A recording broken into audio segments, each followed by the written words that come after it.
The purpose of this presentation is to elaborate on many of the tricks and traps that some franchisors use to attract franchisees, and many of the unexpected surprises that franchisees encounter once they are already in a franchise network. To get the most value from this presentation, it is recommended that anybody potentially looking to buy a franchise already has some basic awareness of how franchising works, and may have at least made some preliminary investigations into becoming a franchisee. Alternatively, if this presentation is being viewed by those working within the franchise sector, i.e., for a franchisor, it is hoped that it may be useful as a reflective tool for further improving the support that you provide for franchisees. Any references to legislation or the franchising code in this presentation are specific to Australia, and people from other countries should understand how specific legislation or their own country's codes or requirements apply to them. All viewers should complete their own research and investigations and not take any specific action based on this presentation alone. The opinions expressed throughout this presentation are those of the presenter, and while well researched and gained through decades of industry experience, they do not necessarily represent the opinions of FMS Support Services. Unless specifically mentioned, no assumptions should be made about the identity of any individuals, franchisees, or franchisors referenced in this presentation.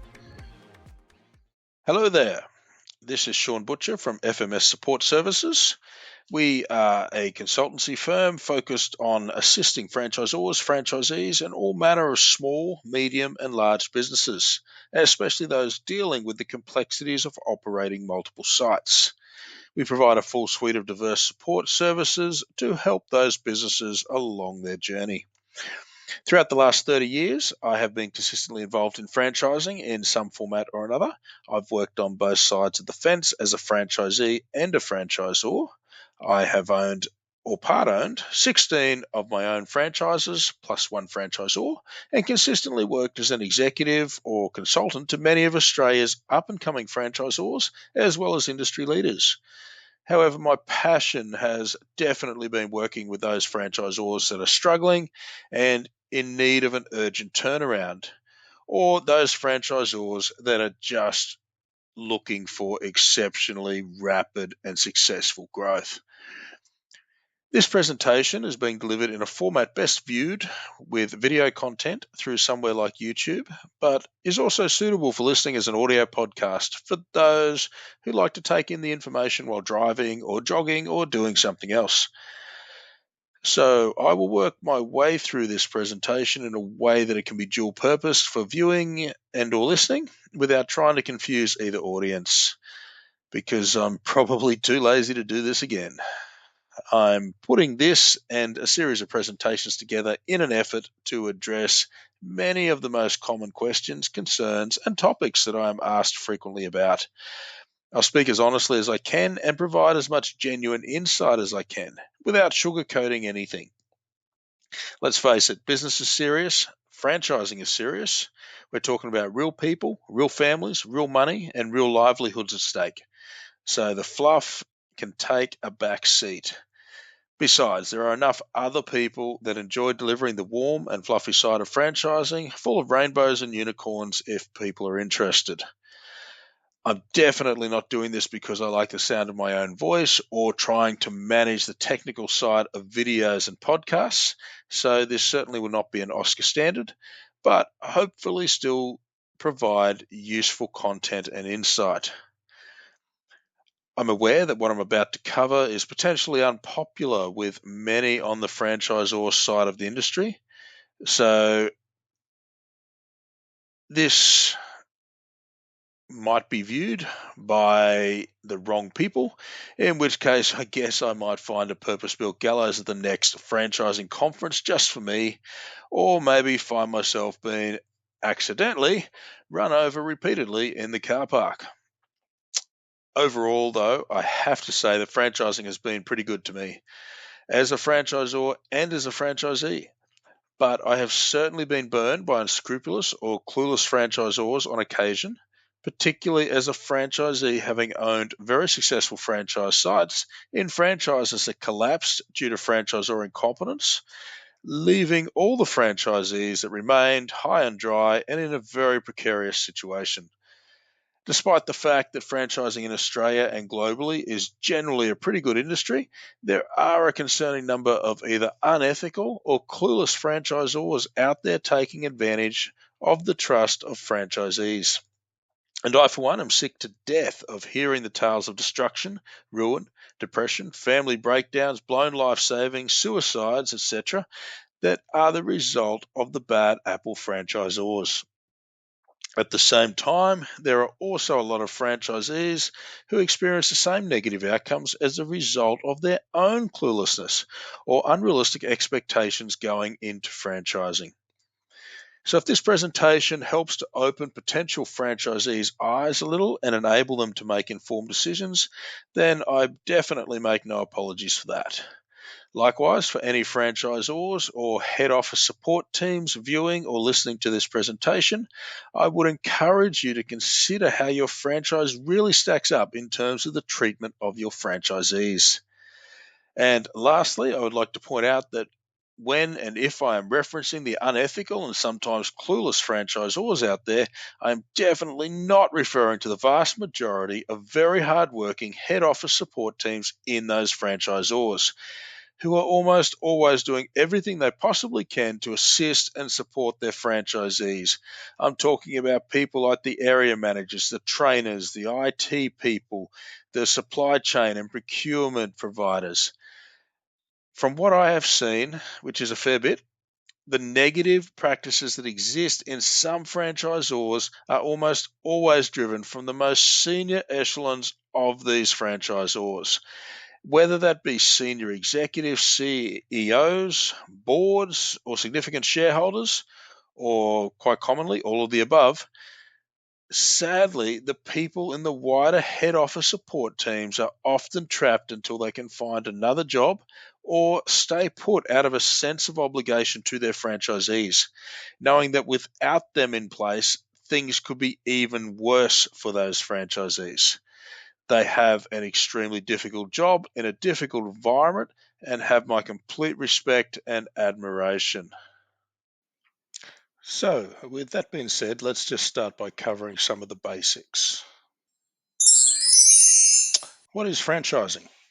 Franchising is a business arrangement where the franchisor grants a franchisee the rights to use its brand, business model, proprietary knowledge, systems, processes, and procedures.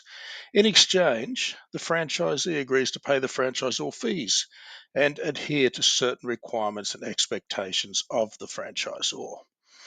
Now, statistics are a little bit vague and open to interpretation. However, there are nearly 1,300 franchise brands operating in Australia, with a total of more than 94,000 individual franchise units. They employ nearly 600,000 people. And as at 2016, which is the last year I can get reliable data for, there was 174 billion in sales. That's just from Australia. 90% of these brands were founded in Australia, although obviously there are some very prominent overseas imports, such as McDonald's and KFC, amongst many others. Retail and hospitality account for more than half of these franchises. But there are an increasing percentage in home services and also everything from life coaching to bookkeeping, tutoring, healthcare, veterinary, automotive, and the list just goes on.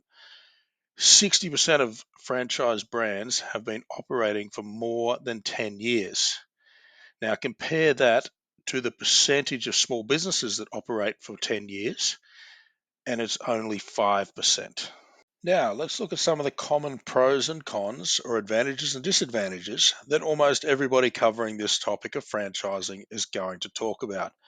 There's probably not going to be anything new here for anybody who's spent more than a week or two investigating the franchise world, so we will aim to rip through this pretty quickly.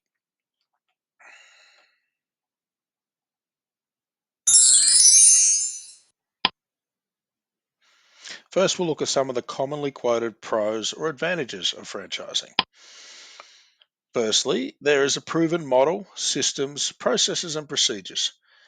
This is a common statement, but the extent to which the model is really proven and the systems have really been developed needs to be fully understood. Don't just assume that because a franchisor is having a good run, that this is all necessarily true. There are obviously the franchises out there like McDonald's that have the model systems, processes, and procedures down to a fine art form. However, there's also an awful lot of franchisors out there who are simply flying by the seat of their pants, operating on a wing and a prayer, and hoping that it all somehow works out.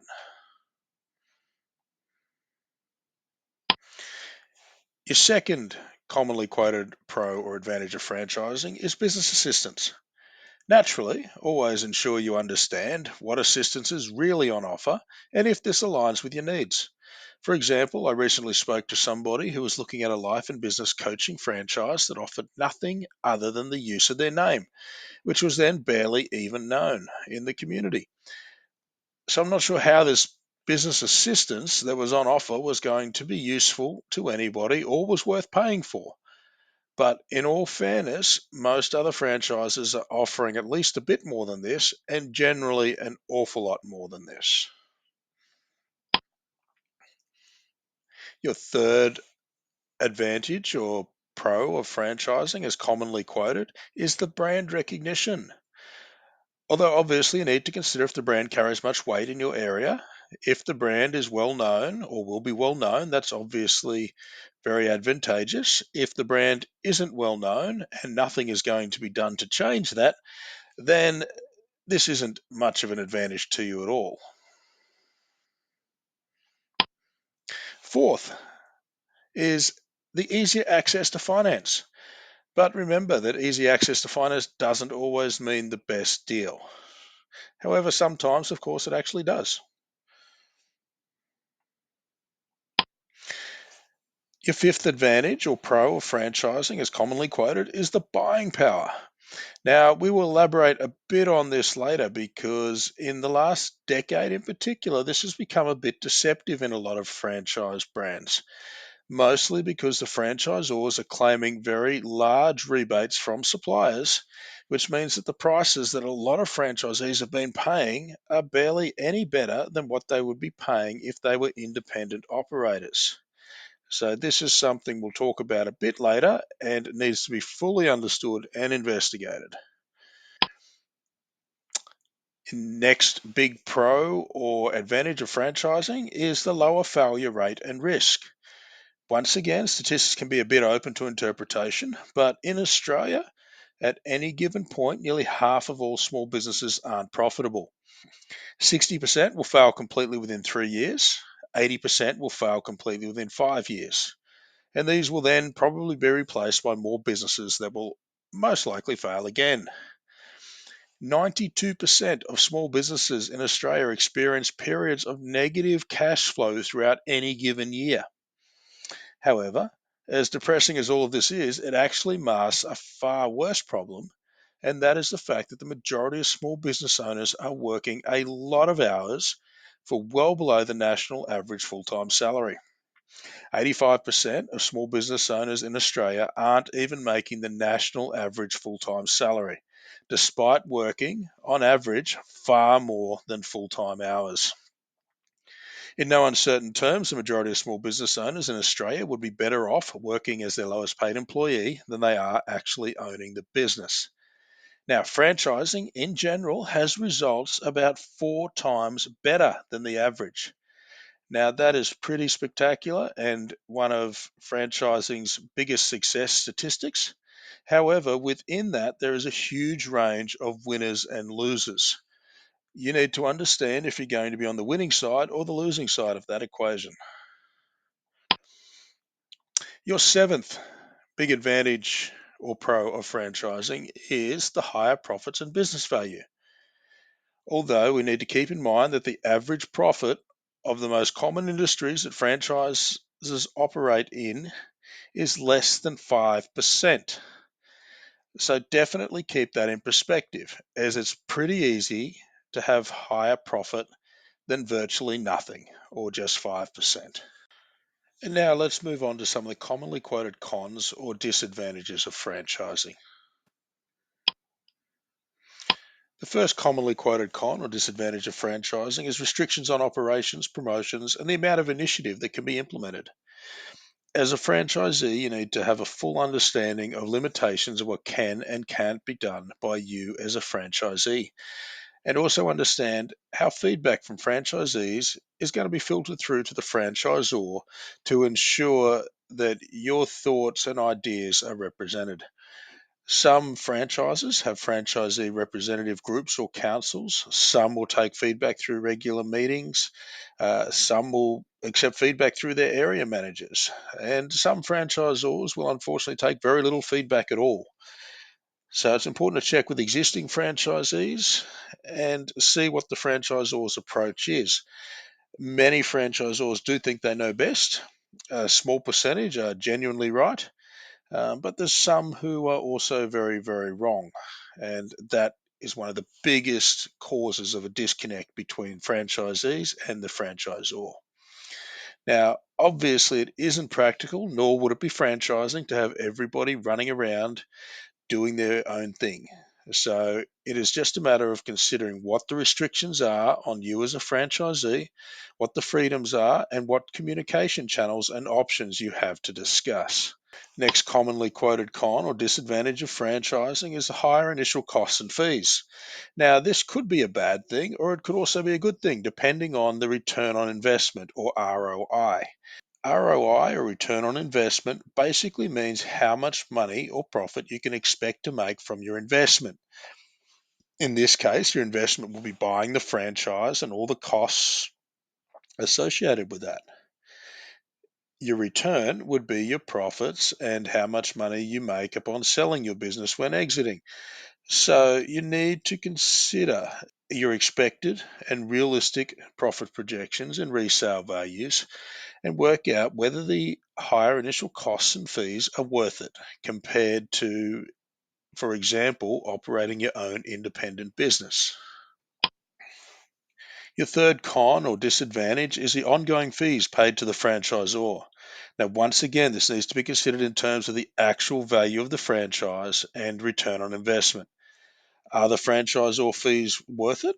How does the results of the franchise compare to independents and other similar franchises? These are all the types of questions you want to ask. Now, if the fees are resulting in substantial revenue and profitability improvements compared to operating as an independent business or against other comparable franchises, then that's obviously a good thing.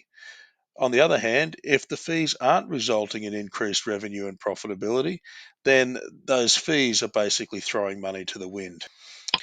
Fourth commonly quoted con or disadvantage of franchising is the requirements for ongoing investment.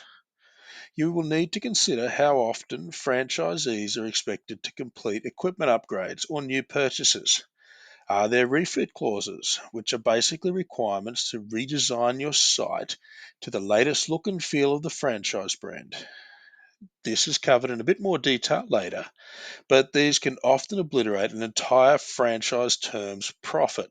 Also consider if franchisees are expected to invest additional money into other expenses that you may not necessarily be expecting or would reasonably think would be covered by the fees that you already pay.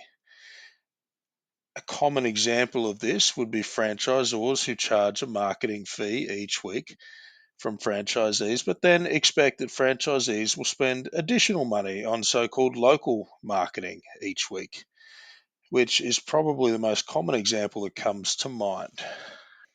Number five in the list of commonly quoted cons and disadvantages would be the lack of privacy around business performance and financial information. As a franchisee, you need to be completely comfortable and expect that you will be sharing not just information, but all your data. Good franchisors will use this information effectively to support you and their entire network. If you aren't comfortable with this, then franchising definitely isn't for you. If you don't want to have your information overseen by the franchisor, then simply don't buy a franchise. And now, with those commonly quoted pros and cons in mind, let's look quickly at the generic advice given to people looking to buy a franchise. So we can then extend beyond this towards the real tricks, traps, and unexpected surprises that franchisees need to deal with. If you've been researching franchising, you've quite possibly already come across most of this advice. So, once again, we'll recap it pretty quickly. The first piece of very generic advice is to do your research on franchising, the franchising code of conduct, and what it means to be part of a franchise. Yes, absolutely. Great advice. Definitely take the time to read and understand the franchising code. If you're in Australia, if you're in a different country, make sure you understand your own country's code, requirements, laws, legislation, or whatever is used to oversee franchising in your particular country. In Australia, the franchising code is a specific and mandatory industry code that provides some rules and protections for franchisees and the franchisor in franchising. It is important to understand exactly what this does and doesn't do, however. It is still extremely easy for unscrupulous franchisors to work within the code in an unconscionable way and for uninformed franchisees to make big mistakes. Many of the supposed protections in the code are largely bureaucratic in nature and don't necessarily add a lot of value in real terms, or the potential value hiding within them can be easily overlooked. Second piece of generic advice is ensure you understand the operations of any franchise you are considering by spending time in them. Once again, this is great advice. You should definitely get to know and understand the day-to-day of how the franchise operates, including how the head office really interacts with its franchisees. Depending on the franchise, I would suggest no less than a full week minimum hanging out in the franchise just to see as much as possible about what is happening, how it happens, and why, because this could potentially be your future. So make sure you understand it in great detail. Next piece of generic advice there is to speak to current and previous franchisees. Really, really important advice. Don't just take the head office word for it that interactions are positive and wonderful and franchisees are loving life. Ask franchisees, and not just the franchisees that head office tell you to ask. Head offices, particularly in the less ethical franchises, will often point you in the direction of the so-called good franchisees to get their thoughts, opinion, and even training. Make your own genuine assessments on if these franchisees are genuinely good operators and business people. In some cases, they may well be the best operators and they could be great examples of how to operate a franchise. In other franchise networks, they may simply be the yes people that head office likes because they don't create waves, or maybe just the franchisees who got lucky with a goldmine franchise without necessarily needing to do anything to earn it. Also, seek out former franchisees if possible, those that are selling, and ask why they are selling. Those that have been around a long time and ask why. Maybe they just can't get out. And those that have recently joined to see if the reality is stacking up to the hype. Ask as many open-ended questions as possible. It generally doesn't take much to get franchisees to open up and start telling you exactly what they think. It never ceases to amaze me, however, how many franchisors will speak extremely positively about the mood, engagement, and culture within their network, only for me to find out, or for other people to find out, that the vast majority of franchisees are actually depressed, miserable, angry, feel trapped, are beaten down, repressed, and even in some cases threatened and bullied into submission by the franchisor. Next piece of generic advice is to read the franchise agreement and disclosure document of any franchise you consider carefully. This isn't like the small print on the bottom of your favorite website. It is really, really important. Some of the key areas to look at will be covered later in this presentation. Now, franchisors will insist you get these documents reviewed by a lawyer if you are in Australia. It is important to use a lawyer that understands franchising. They know what to expect, they know the parts to focus in on, and they probably have experience explaining these documents to other prospective franchisees in your situation. The next piece of standard advice: ensure you fully understand any financial documents you are presented with. If you are buying an existing franchise, then you are likely to get P&Ls from the current franchisee. If you are buying a greenfield site or a new site, you may be presented with information variously labeled as benchmarks, models, other franchisees' P&Ls, or averages, or potentially something else. There is a lot to unpack here, and we will cover this in a bit more detail later in the presentation. Next on our list of standard advice is to fully understand the cost of proposed finance arrangements. Now, that's if it applies to you. If you're paying cash up front for the business or the franchise, then that's great. You don't need to worry about finance. Most franchisees, however, will be required to borrow funds for their franchise dream, and this is where these finance providers come into play.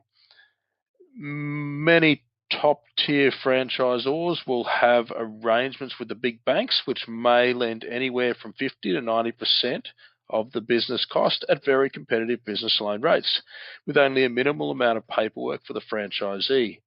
This will be based primarily on the franchisor's credibility, more so than the individual franchisee applicant situation.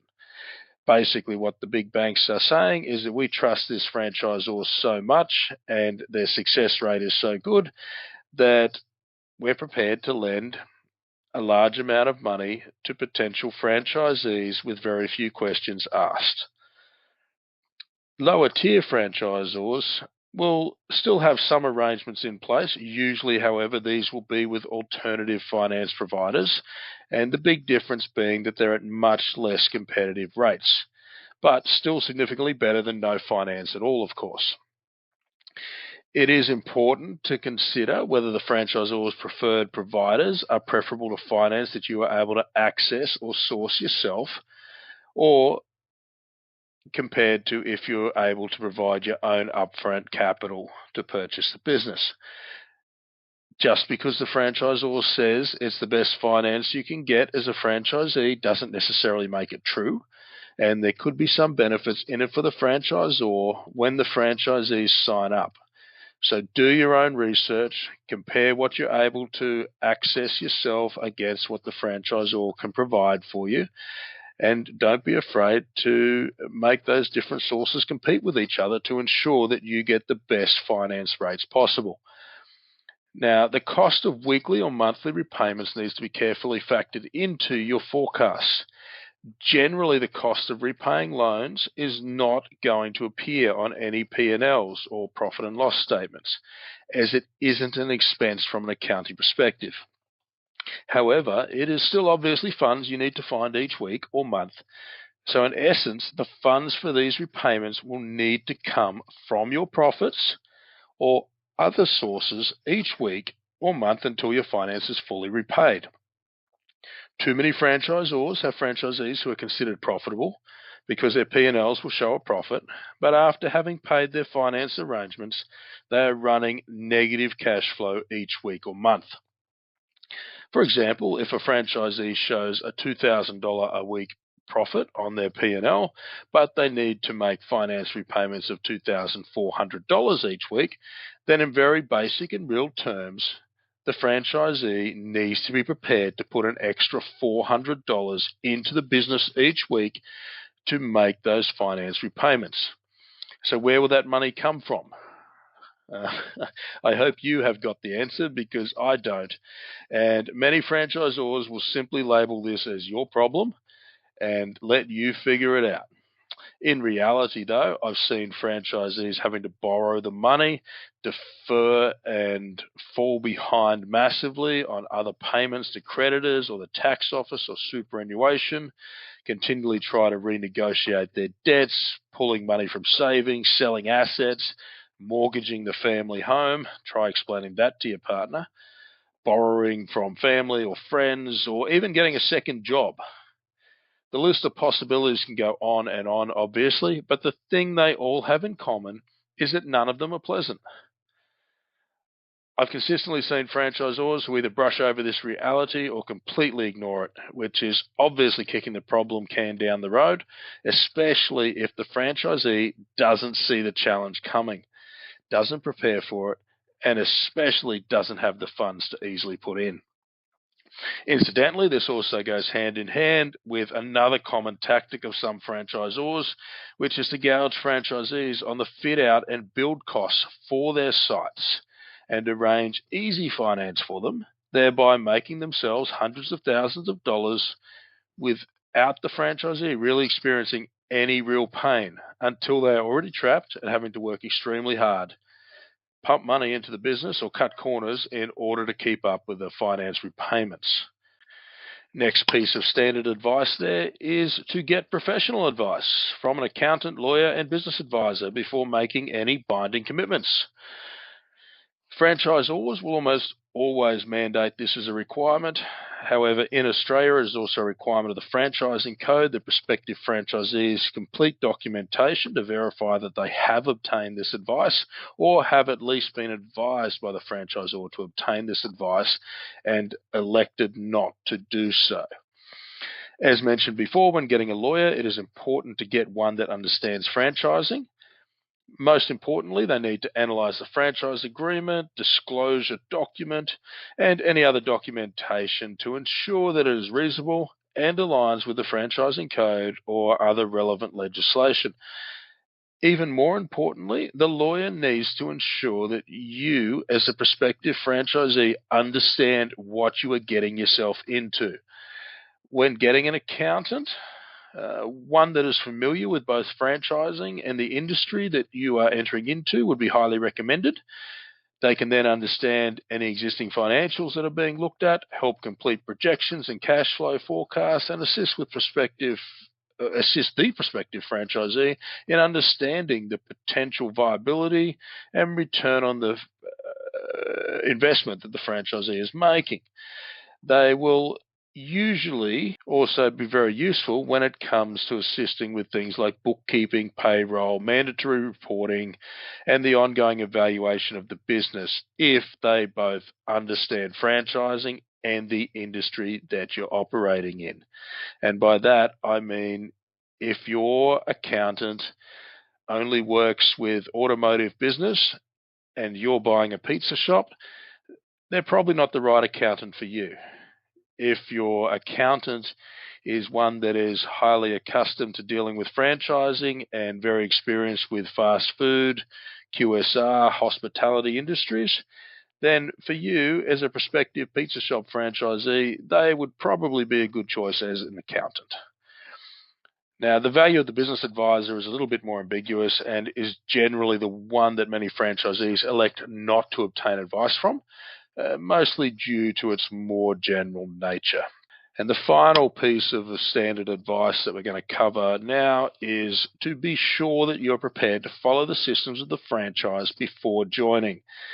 This should be really, really obvious, but a prospective franchisee must understand how their chosen franchise operates before joining. Way too often, franchisees join a franchise and then get disgruntled that they have to follow the systems, processes, and procedures of the franchise, or join thinking that they can be the exception to the rule. Regardless of whether the franchise has good or bad systems, processes, and procedures, if you don't like them, don't join the franchise. Franchisors unfortunately have to waste way too much time trying to get challenging franchisees to adhere to the systems that they willingly brought into. This takes resources away from far more valuable activities that would usually provide far more benefit to franchisees. Okay, now let's move on to the meat of this presentation, the real but significantly less talked about things that prospective franchisees need to be aware of. The first big buyer beware, as I'm calling it, is who are you placing your trust in?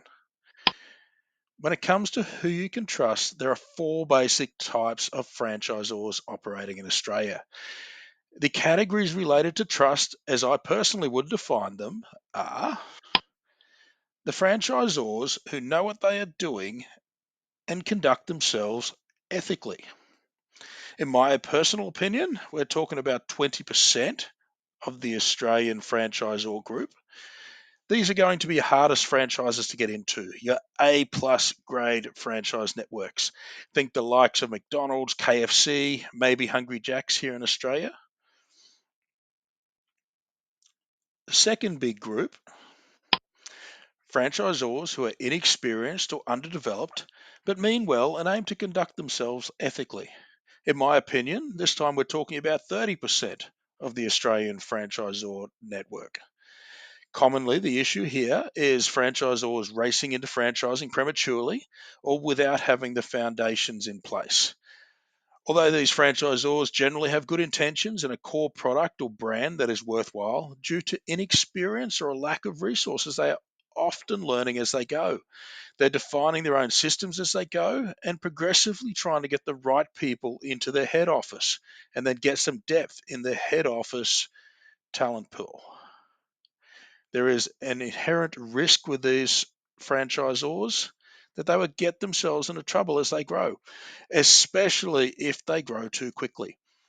Many will also fail before they develop the critical mass necessary to retain a full comprehensive support structure, which is generally somewhere upwards of about 30 to 50 franchisees, depending on the type of network and the total revenue volume we're talking about.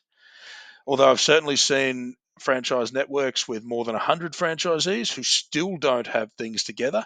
And I've seen franchise networks with less than 10 franchisees that are doing an exceptional job. This is probably my favorite franchisor group to work with in franchising. They've generally kicked some goals and in a good position. There's a lot of opportunity for them to move forward rapidly with some further work, refinement, and strategy. This is the make or break stage for many franchise networks and many franchisors. If it goes well and they develop, the early franchisees that came in can enter quite cheap and exit with an extremely good return. The next group we're talking about are the franchisors who know what they are doing but have questionable ethics. In my opinion, this time, unfortunately, we're talking about 25% of the Australian franchisor pool. These franchisors are dangerous and often the hardest to spot, as they have pretty slick and smooth systems, processes, and procedures to make themselves appear professional, and they have, at least at face value, reasonably comprehensive support structures in place. However, they are geared towards the franchisor's often very short term benefit, and they often consider screwing franchisees over to be an acceptable and necessary business practice. Or at the very least, are happy to consider franchisees collateral damage as the franchisor makes money. These franchisors are generally characterized by the churn and burn approach to franchising, where they continually cycle through franchisees, and as one fails, they reclaim the franchise and then sell it to the next gullible franchisee. This leaves the majority of franchisees significantly poorer on their way out of the network. However, I guess it also has to be said that because this group generally has some pretty well developed systems and processes and procedures, many franchisees can still be quite successful or at least survive. But just don't expect the franchisor to be too much of an ally in this. I obviously won't name any of these particular franchisors publicly because they are also generally characterized by having significant legal teams, which they use to persecute franchisees and people that upset them. However, there are several franchisors which have been repeatedly covered in the media and were also zoned in on during the franchising inquiry of recent years for questionable ethics. And I can assure you that some of these franchisors are sadly tigers that are not going to be changing their stripes anytime soon. All they have done is just start conducting themselves in a much more strategic and cunning way to hide what they are doing and ensure they don't get caught. The fourth group we're talking about here, as far as I'm concerned, is the franchisors who are inexperienced or underdeveloped and have questionable ethics. In my opinion, we're once again sadly talking about 25% of the franchisors operating in Australia. It probably goes without saying that these franchisors are deadly. Just dump your money in the hole, run away really quick, and you'll probably save yourself a lot of heartache and hard work. The exception would be franchisees that might be able to survive almost exclusively on their own merit or are very lucky, in which case they probably didn't need the support of the franchisor in the first place and may have been better off being an independent operator. It's very hard for franchisors in this category to survive long term. Eventually, the franchisee failure rate and reputation becomes so toxic that they will run out of new franchisees to churn and burn. So they will almost certainly move into one of the before mentioned categories, or they will fail completely. This fourth category is completely unsustainable in the long term. So, with these four types of franchisors out there, once again, as defined by myself, all of whom are going to tell you that they fit into the first category of highly developed expert franchisors with impeccable ethics and conduct. How can you tell if your prospective franchisor is going to be worthy of your trust? Firstly, understand the real history and status of the network. I've got a few points to make here. Firstly, look beyond the streamlined story of the network website or in the franchise prospectus. The history of the network, as promoted by the franchise network itself, is always going to be brief. And like most brief stories, the worst parts are going to be left out. The story of every franchisor apparently goes something like this. We started small and everybody loved us so much that we just kept growing. And then we decided to share our wonderful business model with the world by franchising. And life has been fantastic for our franchisees ever since. As a prospective franchisee, you need to investigate deeply and find out the worst parts. Nobody has ever failed because of all the wonderful things that happened. Once you've found out the worst parts, then ask lots of questions. When you do ask questions and uncover something the franchisor would prefer you didn't know, be aware that every franchisor will then inevitably tell you that the worst is behind them, or so far in the distant past that it's now completely irrelevant. This may be true, but it also may not be true. Next point. Learn about each franchisee failure and especially any franchise locations that have closed. Most franchisors will have some franchisees that didn't work out. The franchisor will almost always say it was because it was a bad franchisee. And this may be true, and in a certain percentage of cases, it certainly is. But if a franchise location or territory has failed many times, are they then trying to say that they were all bad franchisees? If many franchisees and many locations have continually failed, is a franchisor trying to tell you that all of them were also bad franchisees?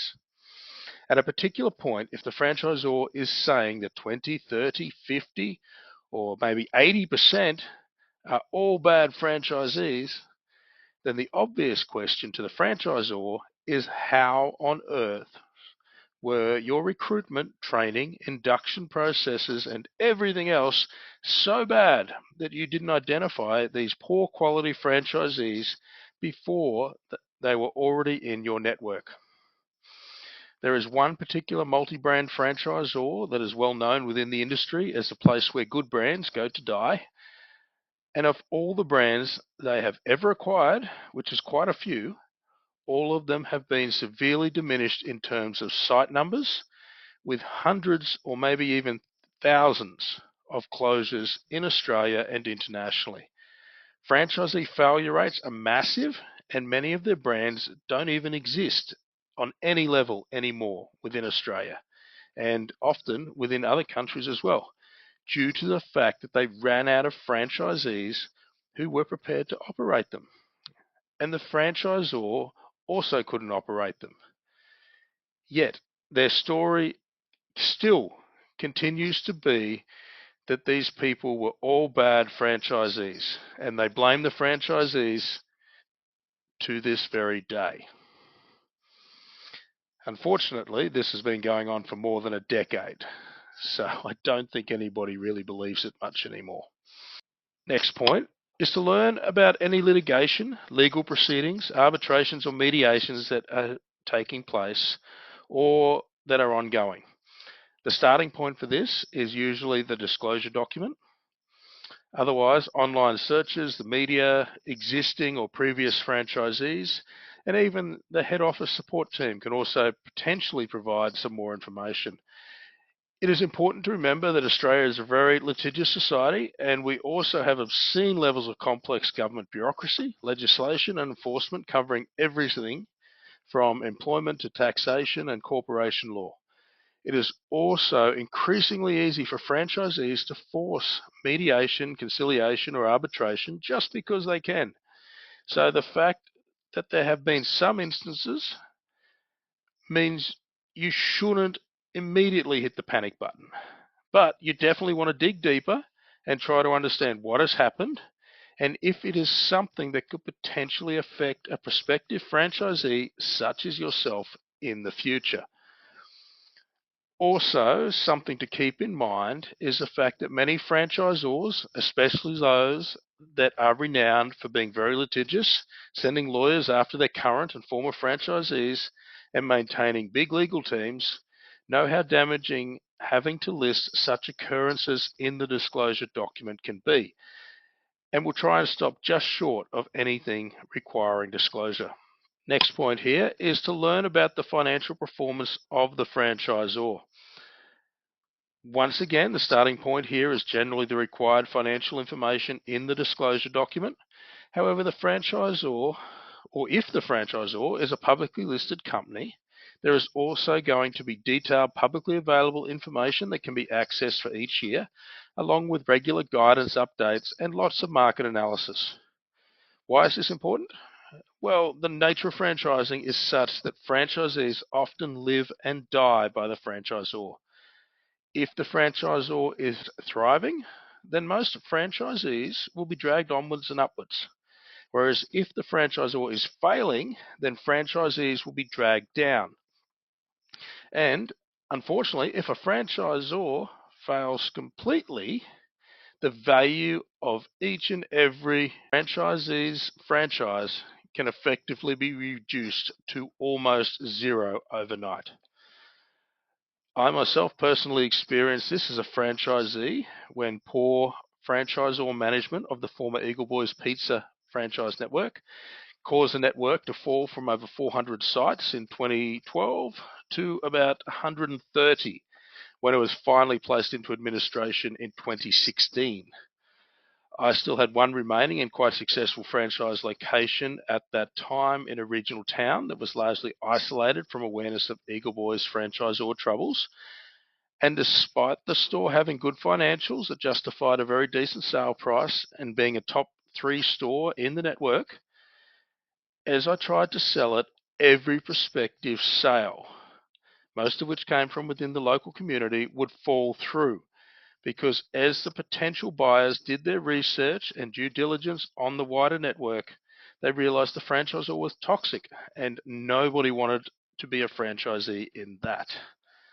The franchisor had essentially made its franchisees' stores unsellable, and that was several years before the franchise network or the franchisor was even placed into administration.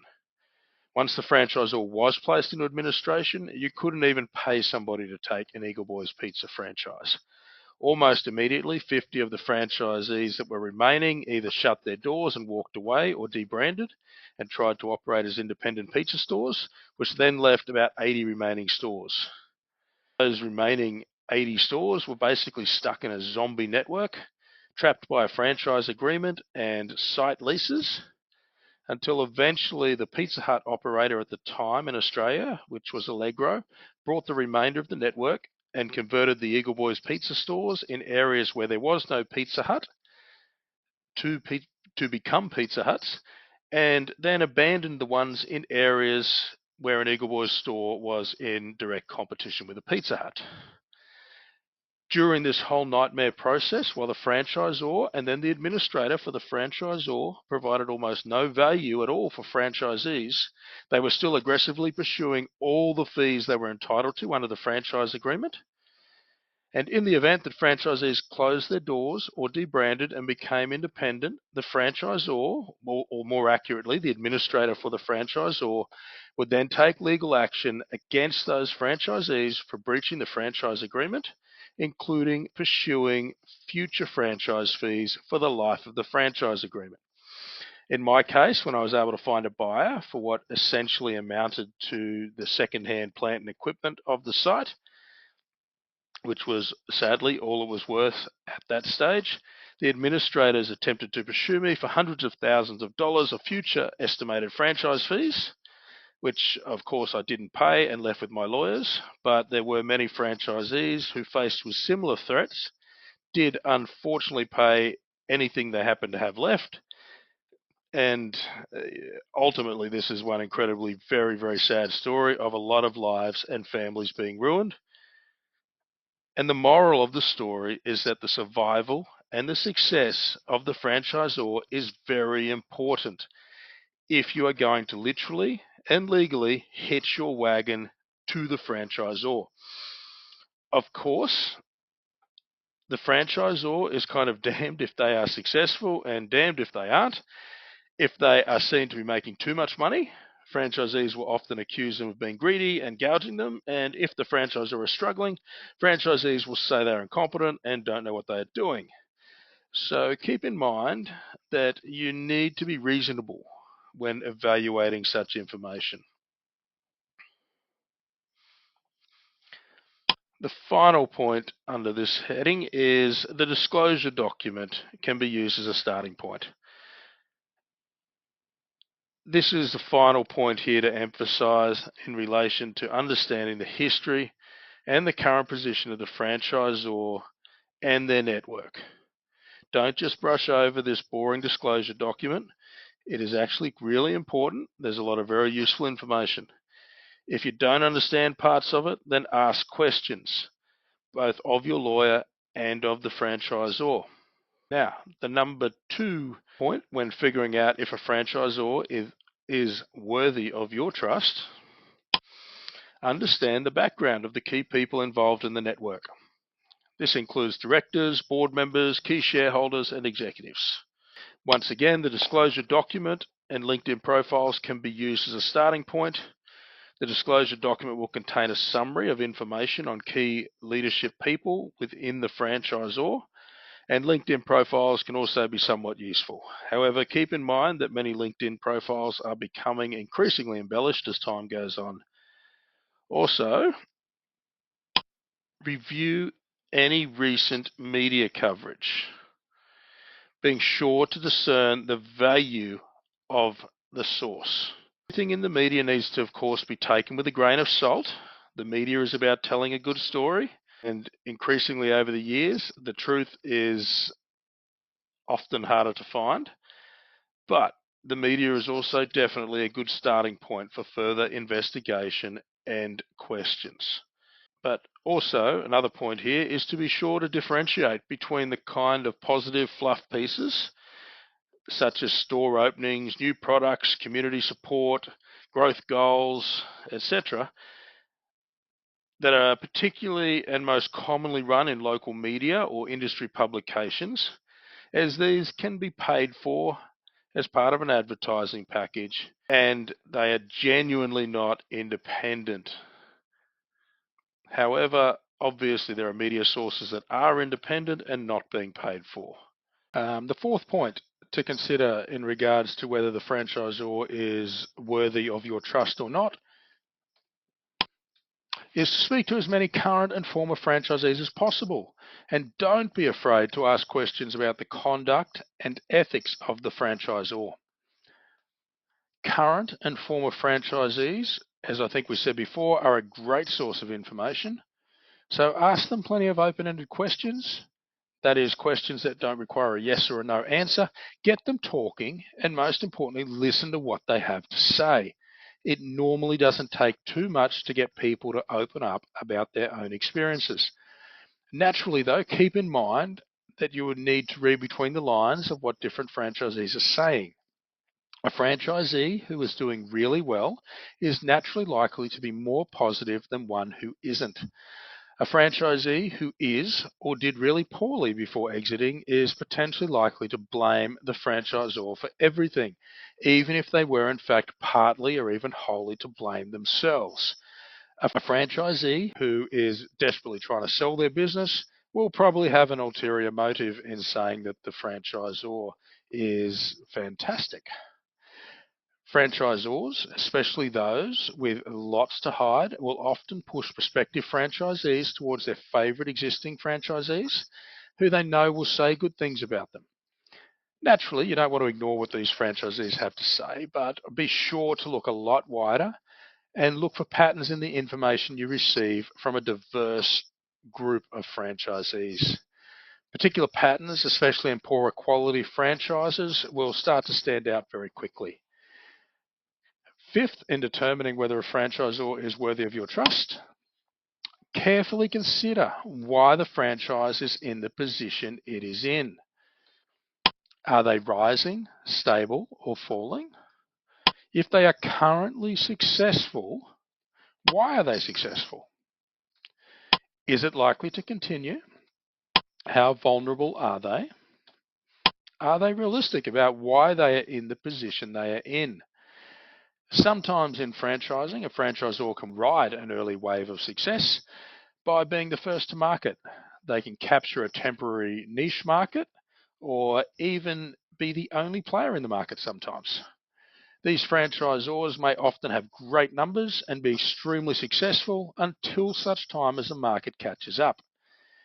However, unless there is something truly proprietary or unique about what the franchise is doing, then they are extremely vulnerable to copycat networks popping up, which may have very deep pockets or some other advantage that helps them catch up very quickly.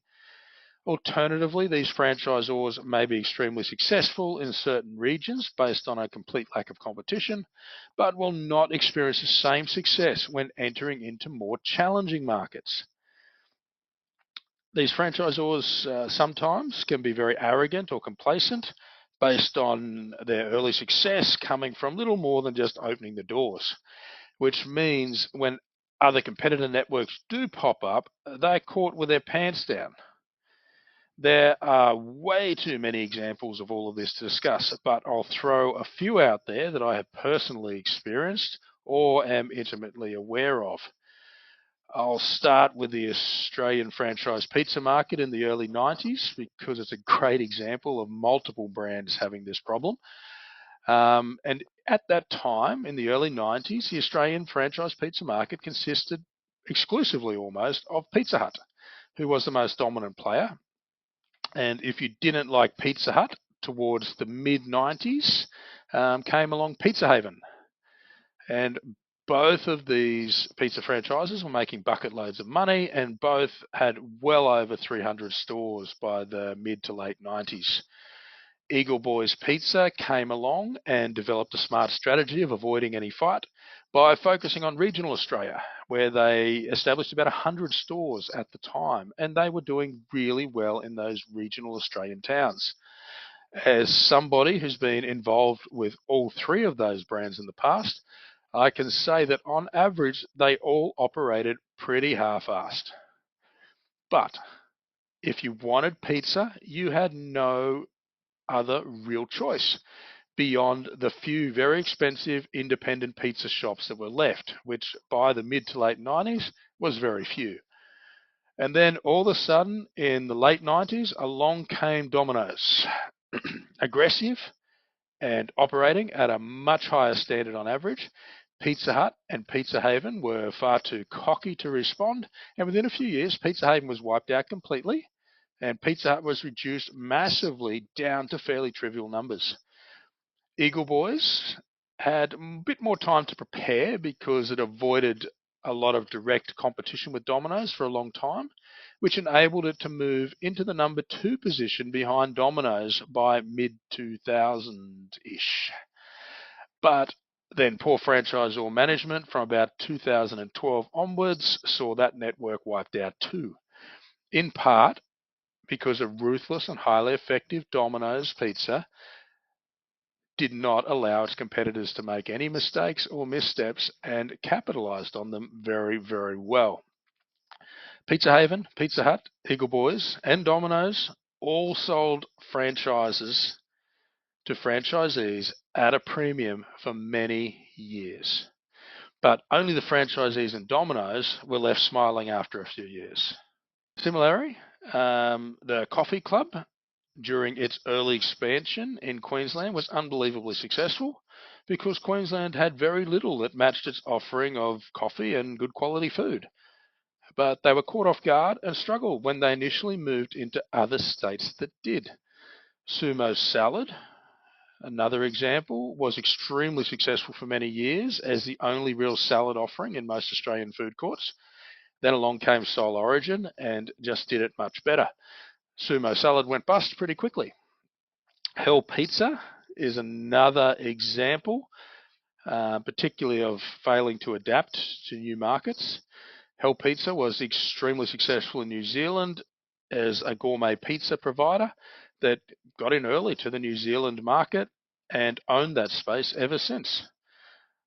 However, every time they have ventured outside of New Zealand, they have struggled and failed because those other markets already had established gourmet pizza providers, and their offering just wasn't what the foreign markets were looking for and used to.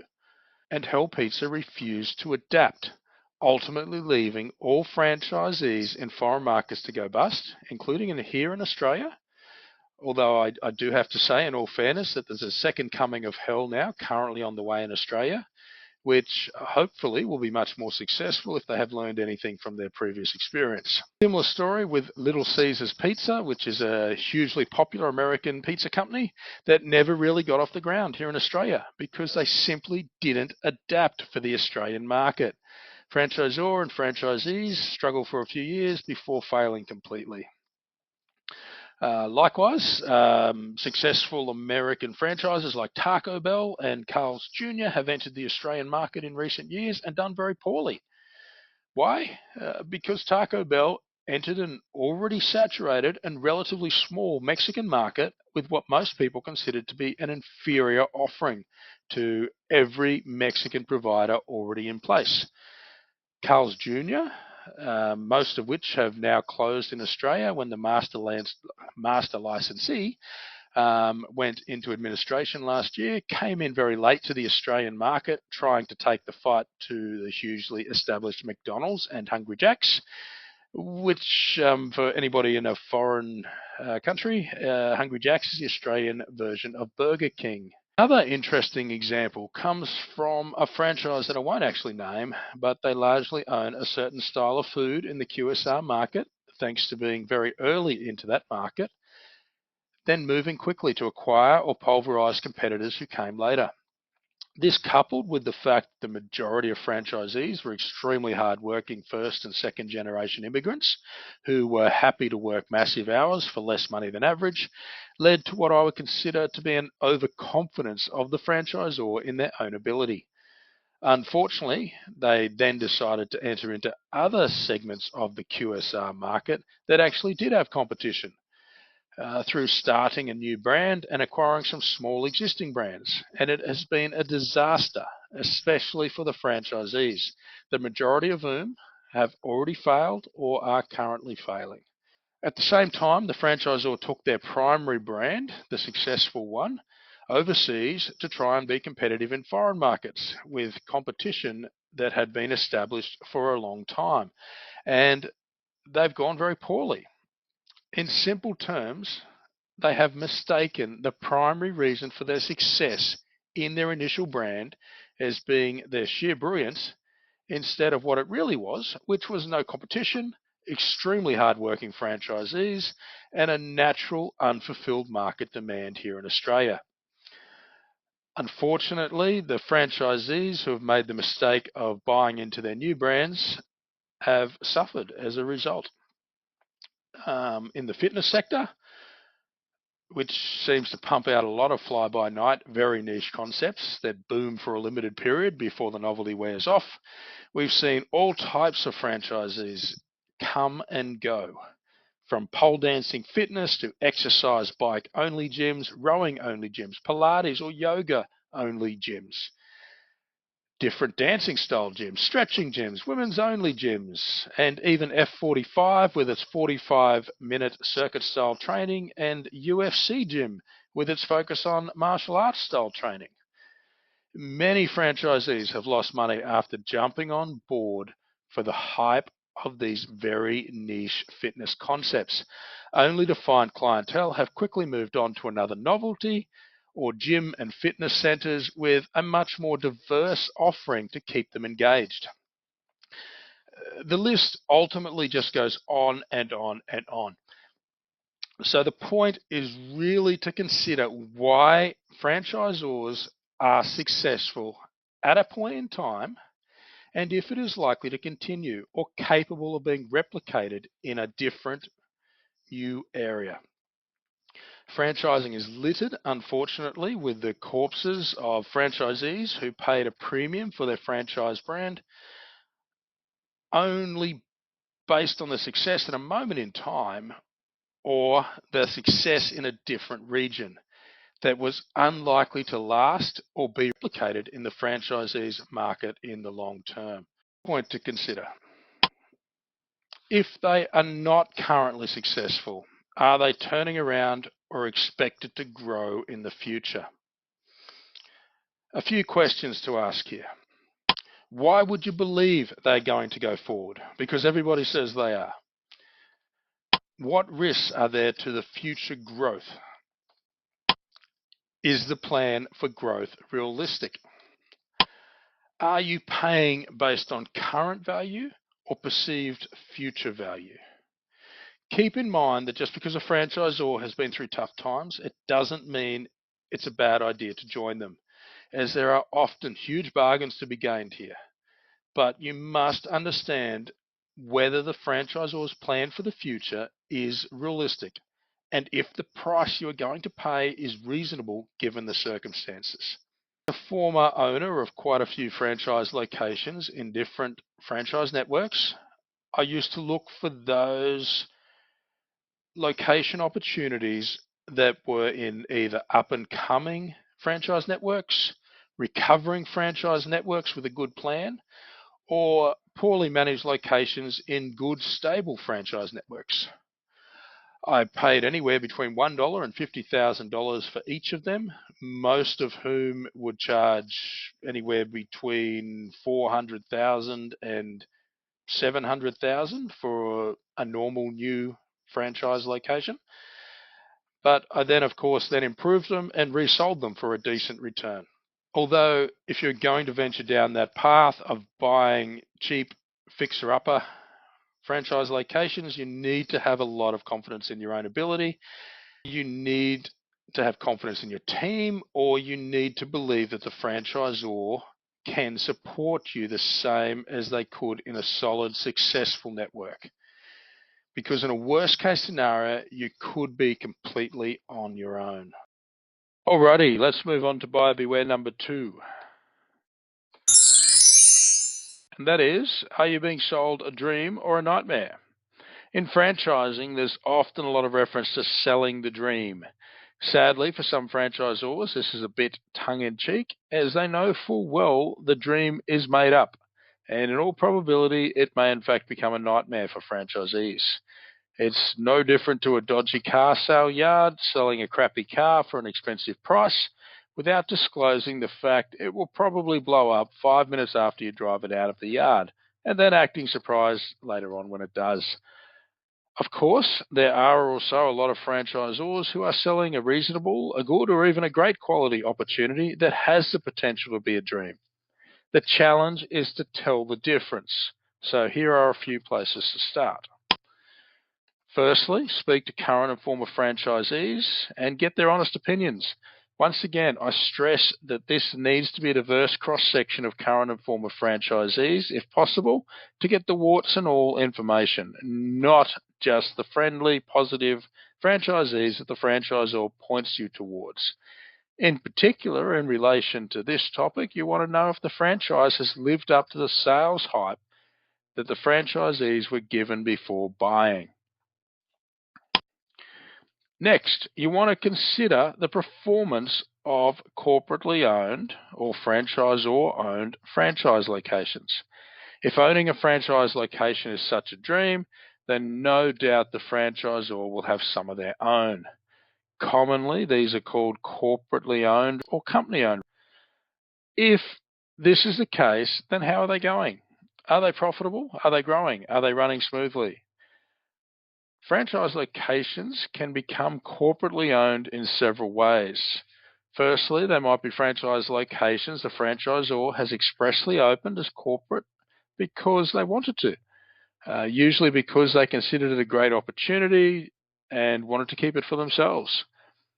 They might be franchise locations the franchisor has had to open as corporate because there was no franchisee interested and they already had a commitment in place, such as a lease on a site or location opening targets that they have to hit.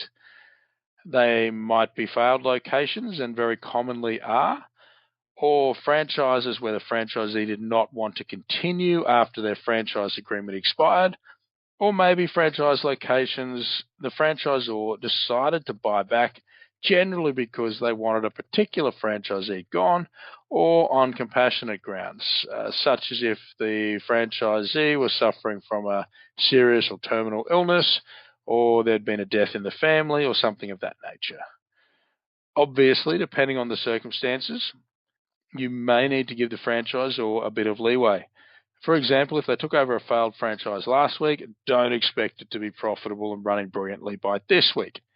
However, ultimately, if the franchise network is such a dream, the corporately owned franchise locations will also be a dream.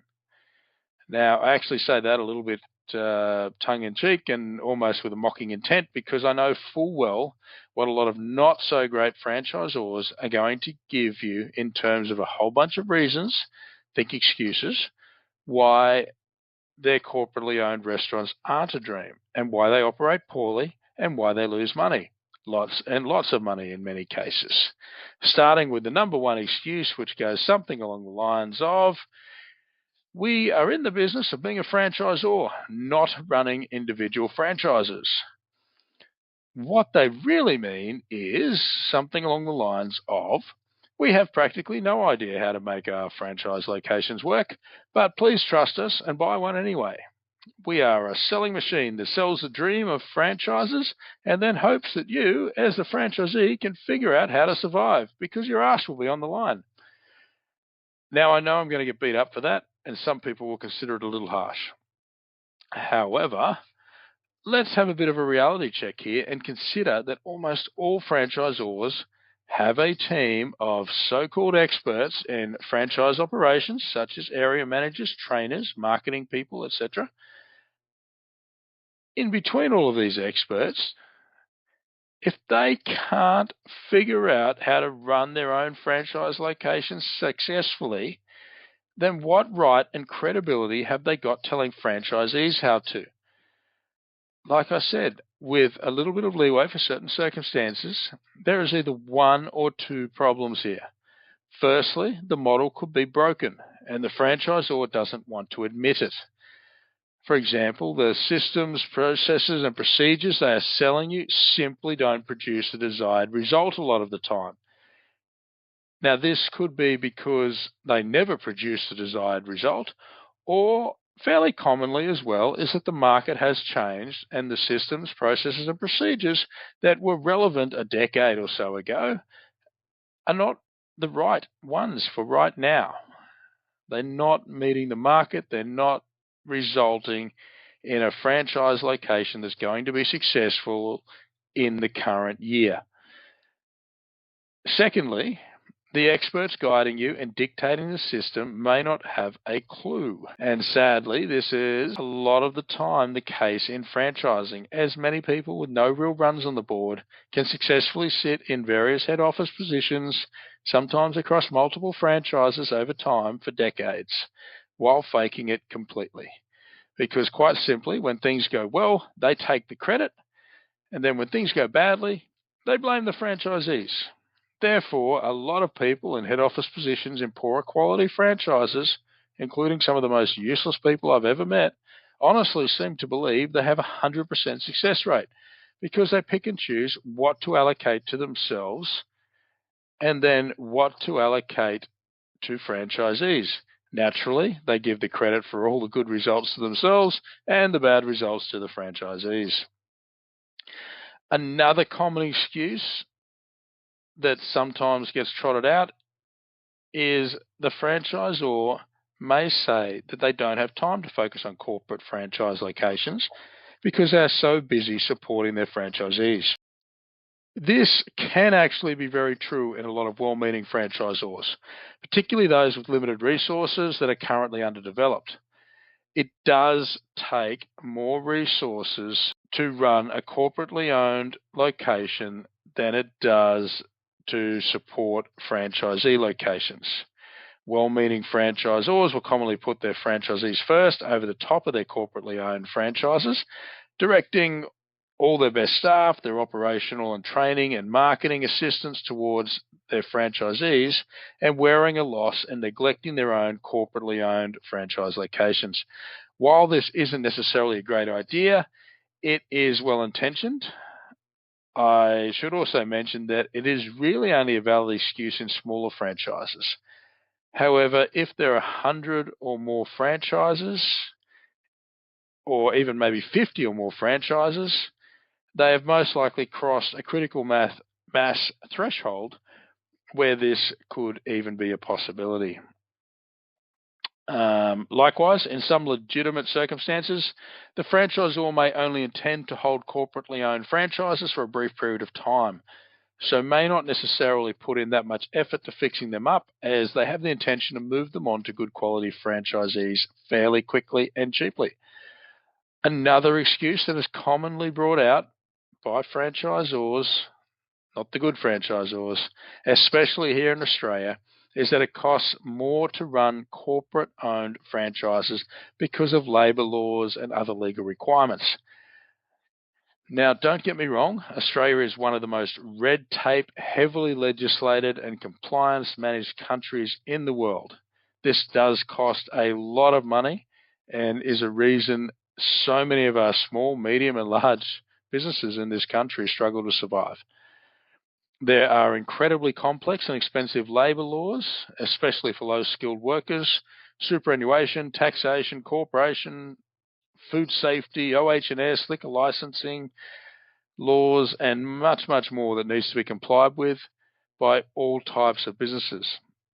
But guess what? Franchisees need to comply with all of that too. If the franchisor is standing there with a straight look on their face trying to tell you that they lose money on the corporately run franchise locations because they do things by the book, then that is a really stupid statement. However, it does get used a lot. As I mentioned, franchisees will need to comply with all the same laws, and the franchisor will often rigorously enforce this. So get ready to lose money if you buy a franchise from that particular type of franchisor. However, reading between the lines of what a lot of unscrupulous franchisors are really thinking, it is this. We know that once you are a franchisee and have invested all your money, you are going to work for next to nothing if you have to, just to survive. We also know you will rope in your friends and family to work for nothing or below lawful wage rates. We then know that out of sheer desperation, you could possibly end up doing some dodgy things like paying staff cash in hand, paying people below legal rates, not paying super, not reporting accurately to the taxation office. And we as a franchisor will either look the other way or kick you in the ass if we are forced to act because the heat is coming on to us. In particular, there was one very big convenience and fuel supplier that was caught out for this type of thing in a big way a few years back. I won't name them, but Google will tell you who they are pretty quickly. However, the sad reality is they definitely aren't the only ones, and this type of thing still goes on today. The final red flag excuse that comes to mind and to be ready for is that franchisees do a better job because they are more invested into their business than a manager will ever be. First thing to say to that is, well, surely an experienced franchisor knows how to incentivize managers and get the best out of them. I've continuously employed managers in franchise locations I owned and barely stepped foot in them, and those managers have often done an exceptional job, often better than I could have been bothered doing, even if I did turn up. Because they were trained, they were supported, they were overseen, they were incentivized. That's how you make managers perform. Secondly, if your managers are so bad, then what does it say about the level of your systems, processes, procedures, training, and operational support? Sadly, it says a lot. Thirdly, what this really means, similar to what I mentioned before, is that they know franchisees will work 80 plus hours a week and do anything necessary to stay afloat, and that the franchisor could never legally or reasonably expect the manager to do that, thereby making the franchisee preferable to a manager. Now, we'll move back to our third point now in relation to whether you're being sold a dream or a nightmare, and that is find out if any head office team members, their family or friends own or have previously owned franchises. Now, this is an interesting one. If their first response is to laugh in your face, that's a pretty bad sign. Surely, if the franchise is so great and is once again a dream, then head office team members, past and present, or their families or close friends, are getting on board.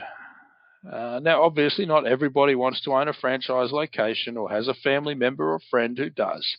But if you're dealing with a large franchisor and neither past or present head office staff, their friends or family have ever owned one, this tells me two things. Firstly, there is probably little understanding of the reality of running a franchise at the coalface. And secondly, there is probably a reason why nobody in head office is doing it. Now, the franchisor's response may be that they don't let their head office team own franchise locations because it could be seen as a conflict of interest, and I can somewhat certainly see the point of this, although not enough to convince me I agree with it entirely. What about their partners? What about their adult kids? What about their friends? Surely, if it is so good, then some head office team have also quit their head office roles to become franchisees at some point. Something that I can assure you is pretty common in the better franchises. If there are instances of head office people buying franchises, then these are excellent people to talk to about the reality of being a franchisee in that network, as they've seen both sides of the fence and understand both sides of the fence. If you are talking to a large franchisor with a large head office team that has been trading for any significant length of time, and there are no instances of anybody in head office, past or present, their friends or family ever having bought a franchise in that network, or anybody that has considers it to be a big mistake, then tread very carefully. A fourth point under are you being sold a dream or a nightmare? Check going concern franchises for sale. Now, by going concern, what that means is one that is already currently trading. You want to compare the price to greenfield franchises. For anybody who's unaware, a greenfield site or territory are brand new sites or territories where nobody has operated previously. By comparing the prices of a going concern to a greenfield franchise, it is possible to understand if franchises hold their value, increase or decrease in value on average. Obviously, if new franchisees are buying greenfield franchises for $500,000 a pop, and existing franchises are only selling for $200,000, then that is a big problem. Whereas if going concern franchises are selling for $1 million, that would be a pretty positive sign. Next, you want to understand what percentage of the network is currently for sale. By searching the number of available businesses for sale, it gives an indication to the mood of the network. If a large percentage of franchisees are trying to exit all at the same time, it is generally a bad sign, indicating that existing franchisees are rushing to get out, especially if the prices the franchisees are selling for are quite low. Also, you want to consider how fast those going concern franchises are selling. If they're turning over quickly, within 3 to 6 months for a good price, then great. If they are being listed for longer periods, especially at a low price, and God forbid for years on end, then that is a really bad sign. Okay, now our third big buyer beware warning sign is profitability being misrepresented? Now, this is obviously an area where a good accountant with a thorough knowledge of the industry in which you are considering operating can help you dissect the data you've been given. But a few points to consider right away before you even hit your accountant. Firstly, you need to understand what financials you are actually being provided with. Now, there are several different types of financials that a lot of franchisors are giving out, and it's important to understand what they are and what they mean. Firstly, you've got actual financials. So if you're buying an existing franchise location, you can probably expect to be getting actual financials, such as P&L statements from the franchise you are buying. If not, it is probably a sign that they really don't look very good, in which case the price you're paying should reflect that. Next, you could be getting accountant certified financials. Now, these are simply actual financials for the existing location that you're looking at buying that have been reviewed by a qualified accountant to verify that they appear correct and reasonable. It is certainly not a guarantee that they are, but it means that they've been through a certain level of professional scrutiny, which is generally as good as you're going to get from any seller. Next, you could be given samples of financials. Now, some franchisors will provide you with samples of financial statements from franchisees within the network. You are probably going to anticipate, and you would be right, that these will generally be the best looking and most profitable financials that the franchisor can get their hands on. Obviously, this is done with the franchisee's permission, but they will show you what is possible if you're generally a very good operator, but not necessarily what you can expect.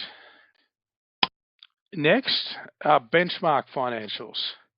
Now, these are generally meant to be an average or an amalgamation of what to expect financials can look like in different situations.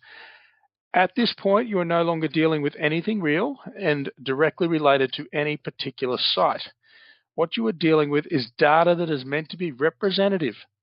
But this also means that the people compiling it have the ability to massage or manipulate the data quite easily if unscrupulous franchisors are inclined to do so. You need to consider how these benchmarks have been put together. Are they realistic? Now, I've consistently been shocked at how many benchmarks are way off the reality in different franchises because the franchisor either just copied what others in the industry were doing or made them up based on their hopes and dreams without actually even referring to real data. In some cases, I've been shocked to find that the franchisor didn't even have any real data, even if they wanted to use it. COGS and labor are probably the two biggest areas that are misrepresented. For example, in QSR, fast food and hospitality restaurants here in Australia, the number of 30% seems to be thrown around an awful lot for both COGS and labor costs. Yet it is seldom around this number and may be much higher or much lower in different franchise networks. Next, you could be getting projected financials. It is pretty rare that a franchisee will be given projected financials for a franchise they are buying.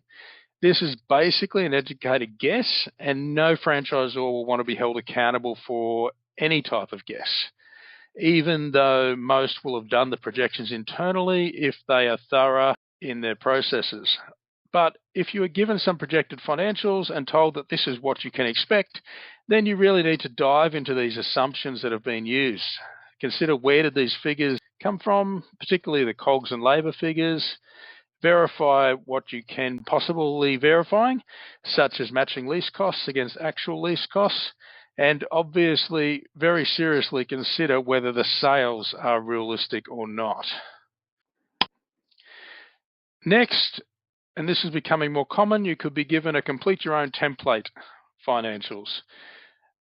Unless you're buying an existing franchise, in which case you should expect to receive the actual financials for a minimum of the last 12 months if the franchise has been trading for that long, or generally much longer, and have had these financials certified by an accountant, then you will most likely be given a template and told to complete it yourself.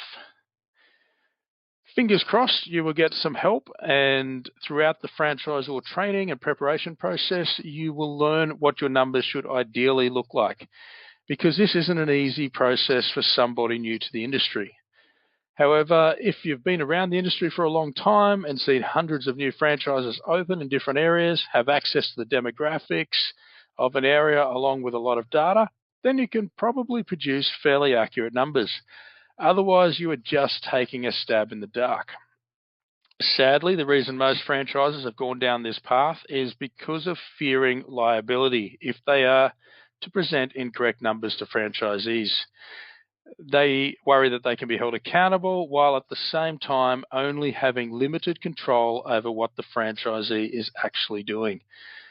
Generally speaking, the franchisor will at least give you samples of other franchisees' financials, with their permission, of course, or network benchmarks to assist you in drafting up what you think your financials are going to look like, along with any actual costs, such as the upcoming lease costs, which are known. Next, you could be presented with absolutely nothing. I've heard a few examples now, particularly recently, of franchisors refusing to give franchisees any sort of financial information to assist them in understanding what the franchise currently looks like, if it is already trading, or could potentially look like if they're opening a greenfield or a brand new site. Sadly, the reason some of these franchisors have done this is because they got caught out providing fake and misleading financials when trying to sell dud existing franchise locations. So like some type of petulant child, they've overreacted and now refuse to give anything, not even a template, and just tell the franchisee to work it out with their accountant, which is essentially like telling the work experience kid at a hospital to just wing the brain surgery and go and ask a nurse if you're not too sure. Next, when looking at trying to understand if profitability is being represented correctly or not, you want to carefully verify stated labour figures against rosters and payroll. Now, a few things to consider here. Do the rosters and the payroll include franchisee wages? Now, the traditional franchise model, dating back to at least the 80s or 90s, is that the franchisee doesn't draw a wage as such, but keeps the profits. So the focus of franchisees was on the bottom line profit, which they obviously wanted to be more than a full-time salary. This model was traditionally based on a single franchisee working full-time hours of about 40 hours per week in the business. However, more and more these days, the traditional franchisee working model has changed. There are some franchisees who don't work in the business at all. Some franchisees may work 100 plus hours per week in some cases. There are partnerships of 2 or 3 franchisees working together, entire families, husbands and wives, multiple sisters or brothers, children, etc., working in some franchises. Some franchisees may draw a reasonable wage for the hours they put in. Others may pay themselves a very high wage, while others might pay themselves a very small wage, and all of which is entirely their prerogative and often dependent upon taxation benefits and advice from their accountant. Some franchisees may pay themselves superannuation, while others choose not to pay anything at all. Of course, there's some who will pay somewhere in between. So this means that having a franchisee or multiple franchisees in a franchise who may be working anywhere from 0 to 100 plus hours per week each for amounts of wages and salaries that may or may not reflect their hours can have a big impact on the bottom line profitability when looking at a P&L or profit and loss statement, especially in a small franchise. Next, how many hours are franchisees doing, and are all these included on the rosters? Therefore, when looking at the wage and salary information in financials and payroll figures, it is essential to understand how many productive hours the franchisee or franchisees are doing in the franchise. By productive, I mean hours that would need to be replaced by a paid employee if they weren't there. The thing to watch here is a potential buyer of an existing franchise is that there is a tendency among many sellers and indeed franchisors to understate the number of hours franchisees are doing in the franchise. This makes the profitability aspect look better and also obviously makes the business look more desirable as a lifestyle choice. For example, if you have a husband and wife team working 90 hours each per week and they state they are only working 30 hours each per week, the bottom line profitability is going to look much better because of the missing 120 hours per week. Now, this is going to impact the bottom line by thousands per week, probably around about $4,000 per week in the average Australian franchise, which also equates obviously to around about $200,000 per year. Now, this is because the reality is that if the franchisees who claim to be only working 30 hours per week were actually only working 30 hours per week, they would have to pay staff wages for the additional 120 hours per week. So a new franchisee couple who buy such a franchise and walk in expecting to make a certain profit for their 30 hours each of effort per week are going to suddenly find themselves needing to work triple the hours each, or find an extra $4,000 per week, $200,000 per year in staff wages. Therefore, any prospective franchisee needs to very carefully analyse the roster to ensure that every productive hour that is used in the franchise is accounted for. Get the rosters, spend time on shifts, and make sure they reflect the roster, match payroll records to the roster, but most of all, carefully pay attention to when and how much franchisees are working, because that could be used shortly. Next, when looking for misrepresentations in payroll and rosters, are all staff being paid correctly and legally? Naturally, this shouldn't even be a question, but without doubt, it unfortunately is. In some franchises I've worked with, investigations revealed irregularities in up to 80 to 90% of franchise locations. In one particular franchise I fell out with, these irregularities were discovered with only very superficial checks and were barely even hidden by the franchisees in most cases. This was because the franchisor had such a long history of looking the other way and even encouraging it, because it's somewhat covered up for their poor business model and lack of profitability. It's obviously pretty disgusting behavior, really, and I'm sure they'll be exposed in a very big way sooner or later, just like many others already have been. However, moving on from that, in Australia, in all honesty, we have some of the highest employee costs in the world, especially for low-skilled labour. By the time you factor in base rates, penalty rates, superannuation, holiday pay, sick pay, carers leave, maternity leave, domestic violence leave, compassionate leave, jury leave, redundancy payments, termination payments, etc., etc., etc., the reality is that when you combine that with very high taxation, high cost of compliance and red tape, a huge percentage of businesses struggle to make money, and a huge percentage ultimately will fail and will die a slow or sometimes very rapid death.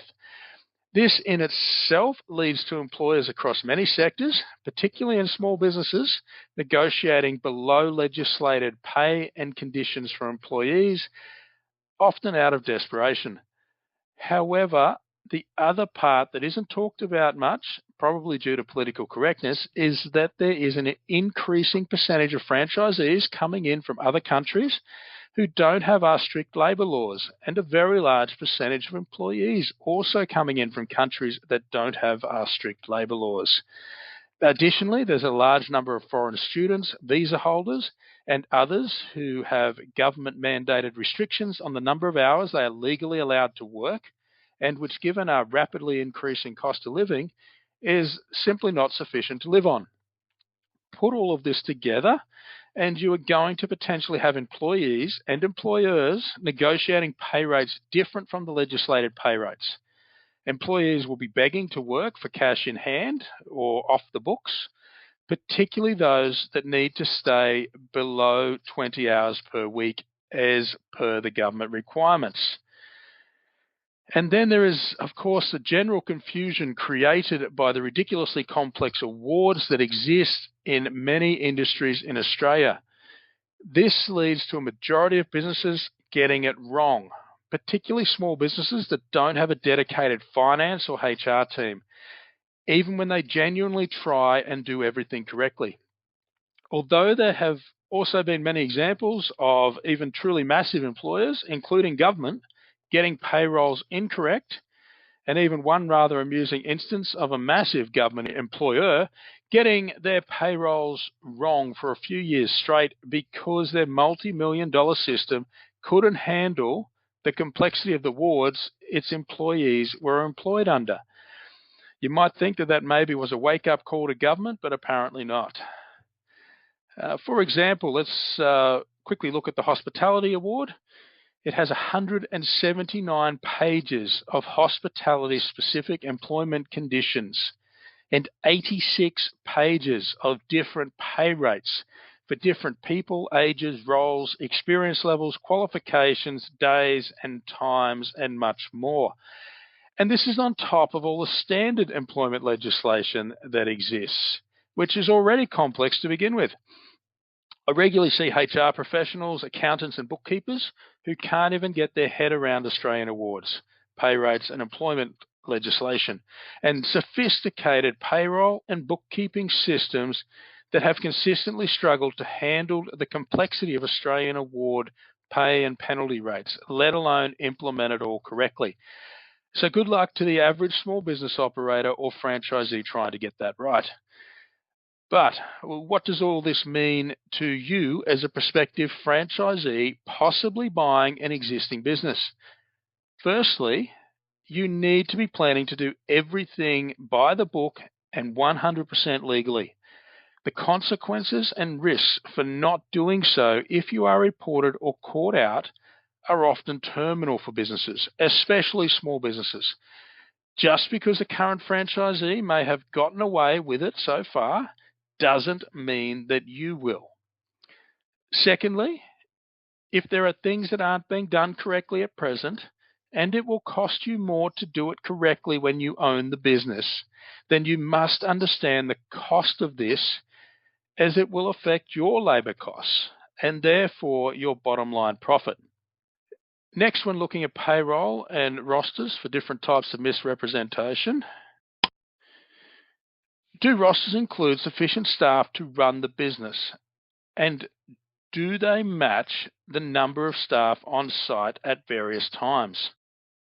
Always carefully perform this check, not just for franchisees, which are the most common people to be left off the roster while actually working, but other employees that are conveniently left off the roster, which may include those that are paid cash in hand or off the books, those borrowed from other sites, those called in the last minute, or several other possibilities as well.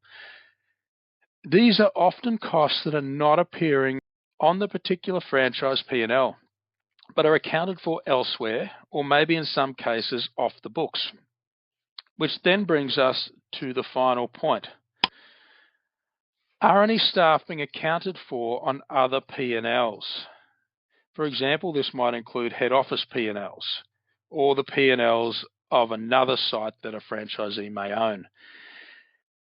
This, once again, means carefully matching up rosters and or actual labour usage with reported labour costs on the P&Ls of the franchise you are looking at, and making sure that they match. You don't want to find out that the real costs of labour usage for the franchise are suddenly higher after you have bought the business. Even a couple of percent can have a big impact in dollar terms for the bottom line. However, I've seen as much as anywhere up to a 10% discrepancy on a fairly regular basis, particularly in some franchises. And most commonly, this is seen amongst corporately run sites or head office run sites, and sites where a franchisee owns multiple sites and may often move staff between those sites. The next point we will look at in regards to if profitability has been misrepresented or not is not necessarily a deliberate attempt to misrepresent profitability by the seller, but more commonly misunderstandings of the prospective buyer in assuming that they will be exactly the same as a current franchisee, or that everything will just magically fall into place somehow, i.e. failing to understand the applicable differences between themselves and the current franchisee and the way the business currently operates. And that is to ensure you understand how the franchise model is going to work for you. What does that mean? Well, firstly, how many hours will you need to work in the business to achieve the level of profitability you are looking for? If your calculations indicate that you will need to be working 80 hours a week just to break even, particularly while paying off the franchise, can you do this? How are you going to afford to live and pay your personal expenses if you are just going to be breaking even? And how are you planning on working on the business and growing it if you need to work that much in the business just to break even each week? Obviously, you need to do this planning and don't just assume that it will somehow magically work out if the planning indicates that it won't. Too many times, I've seen franchisees trapped in terrible situations with everything on the line when simple calculations completed beforehand would have clearly indicated it was never going to work in the first place. Also, you want to consider what are your strengths and where will you be best suited to working in the business. Many franchisors traditionally have had the perspective that the franchisee should be the face of their business, the person that customers get to know, the person who is the friendly, recognizable face every time customers come in or call the business. However, this has changed a bit in the last few decades as the nature of many franchisees has changed. Increasingly, there are many franchisees from non-English speaking backgrounds who may not be as comfortable engaging so much with customers. There are also multi-site franchisees who might have 2, 3 or more franchises and obviously can't be the face of all of them. Instead, they need to focus on coordinating the activities across their different franchises. There are other situations where there are several active franchisees working within a single franchise location, or sometimes investor franchisees who aren't often physically present in the franchise location at all. So long story short, where will you be fitting within your franchise? It may not necessarily be the same as the current franchisee. While I believe there is generally merit to the old school approach of a franchisee being the face of the business, if you don't have the personality for it, or maybe your skill set is better utilized elsewhere, other people might be a great regular face of the business instead, and this can certainly work well. For example, if a hospitality franchise that is owned by a qualified chef and that qualified chef doesn't necessarily have great English, they may be better served utilizing their extensive experience to run a great, fast, efficient kitchen producing exceptionally good quality food rather than taking customer orders and running plates at the front of house. However, wherever you think you are going to be best positioned within your business, the reality is that the buck stops with you. And if your franchise is short-staffed anywhere, or unplanned things happen, you as a franchisee are going to need to be prepared to do anything and everything within your franchise that is necessary. Another thing you need to consider: will you have the time to work on the business? And if so, what will be done during this time? One of the great pearls of wisdom that is always spread around is to spend time working on the business and not just in the business. However, what does that mean? The idea is that the franchisee will spend a good portion of their time doing high-level activities that grow the business rather than just working day to day as an employee in the business. Most franchisors will throw this working on the business line at you. So think about how you can work on the business in relation to your specific franchise. Will this be marketing, lead generation, data and financial analysis, or something else?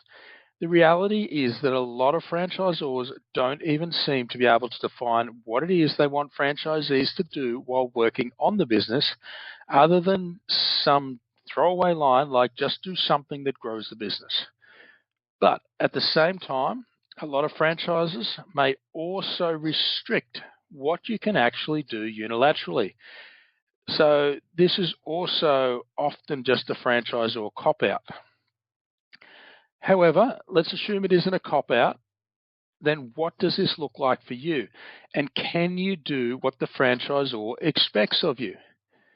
For example, if your franchisor considers working on the business to be networking with local community groups, sports clubs, businesses, and other organizations, do you have the confidence and the personality for this? And will you have the time and availability required? And finally, when we consider if profitability is being misrepresented, the final thing you want to do is always cross-check information against other data sources such as POS systems, leases, supplier invoices, rosters, the franchisor, etc., etc.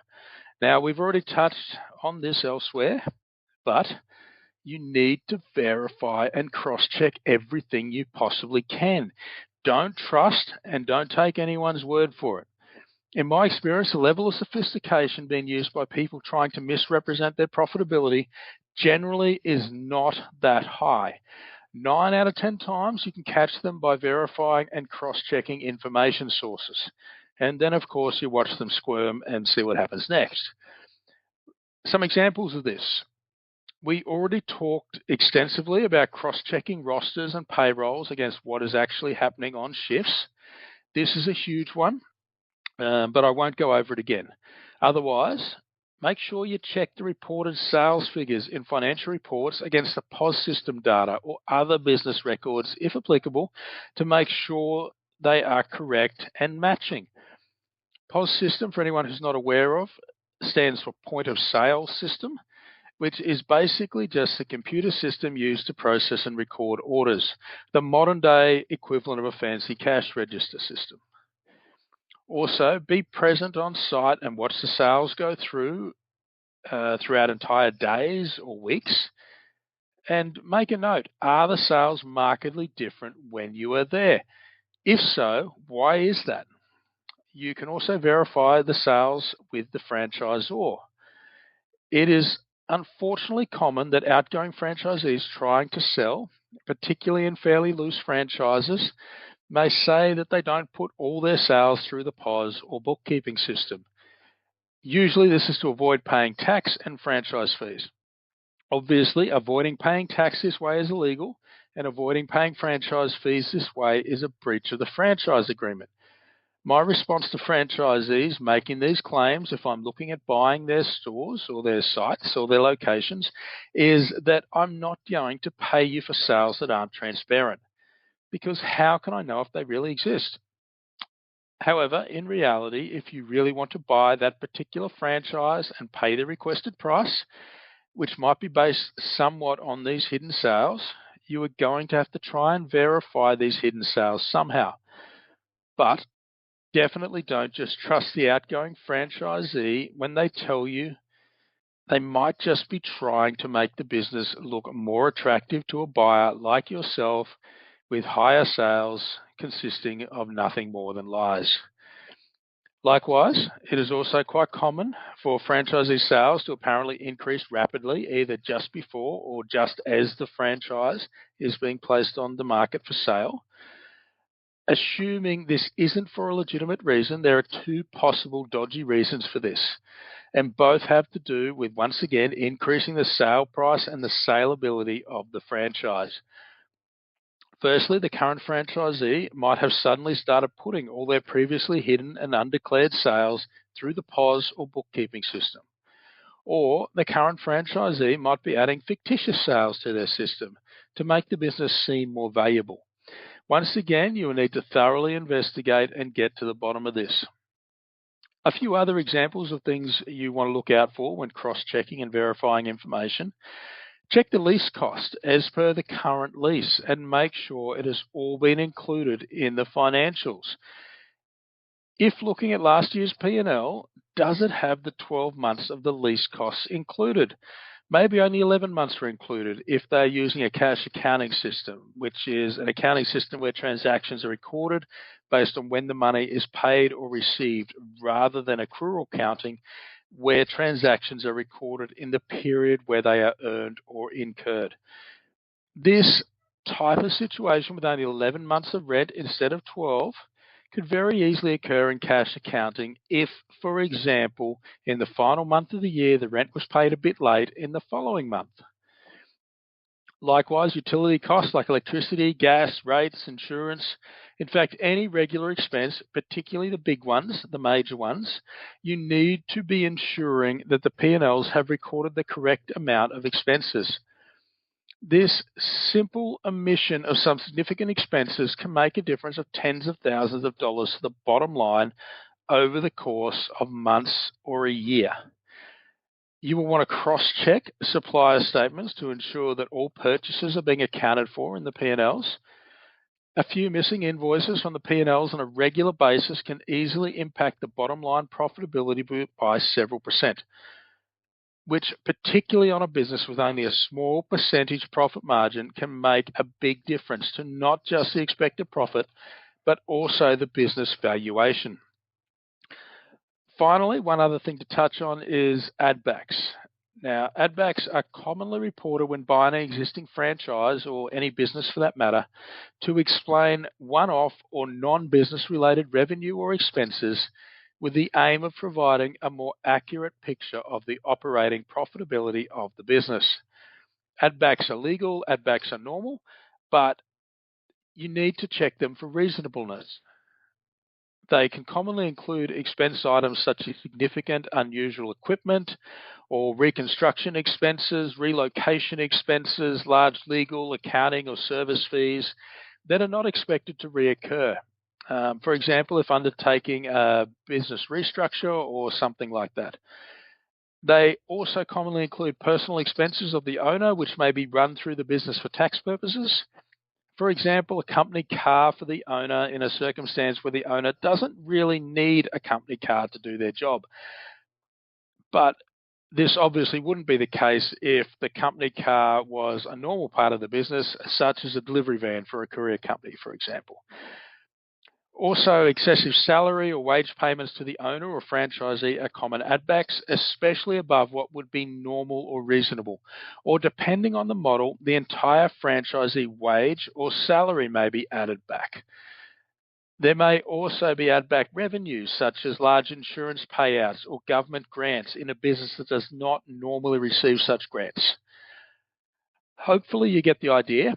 But check these very careful for reasonableness, understand how they apply to you, and think about every significant figure in the P&L and every substantial claim made by the seller, and think about what other sources of information you can check to verify it.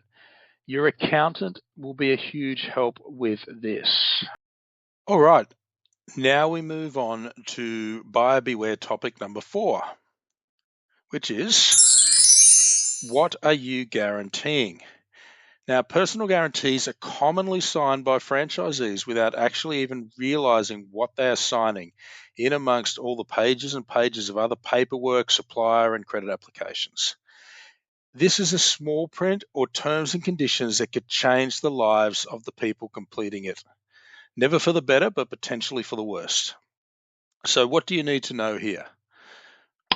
Firstly, personal guarantees exist to ensure that certain obligations will be paid by franchisees, who are normally the directors of the company running the franchise, personally in the event that the business is unable to do so. These exist because the business structures which are commonly utilised within Australia and most countries, such as companies and trusts, have limited liability on the directors and shareholders towards creditors, or the people that the business owes money to. Therefore, these creditors will often want a legally binding personal guarantee from the franchisee, who is usually the director of the company legally operating the franchise, or some other significant person, which basically says that if the company or trust operating the franchise doesn't or can't pay its bills and debts, then the person or persons providing the personal guarantee will. As mentioned, these are frequently misunderstood or brushed over by new business operators or franchisees as just another part of the paperwork, but they are extremely serious. It puts the person completing it personally on the hook for the business expenses, which means in a worst case scenario, the person providing the guarantee may lose their savings, their house, their assets, and even end up personally bankrupt as a result. Commonly, personal guarantees will be required or requested for the following groups.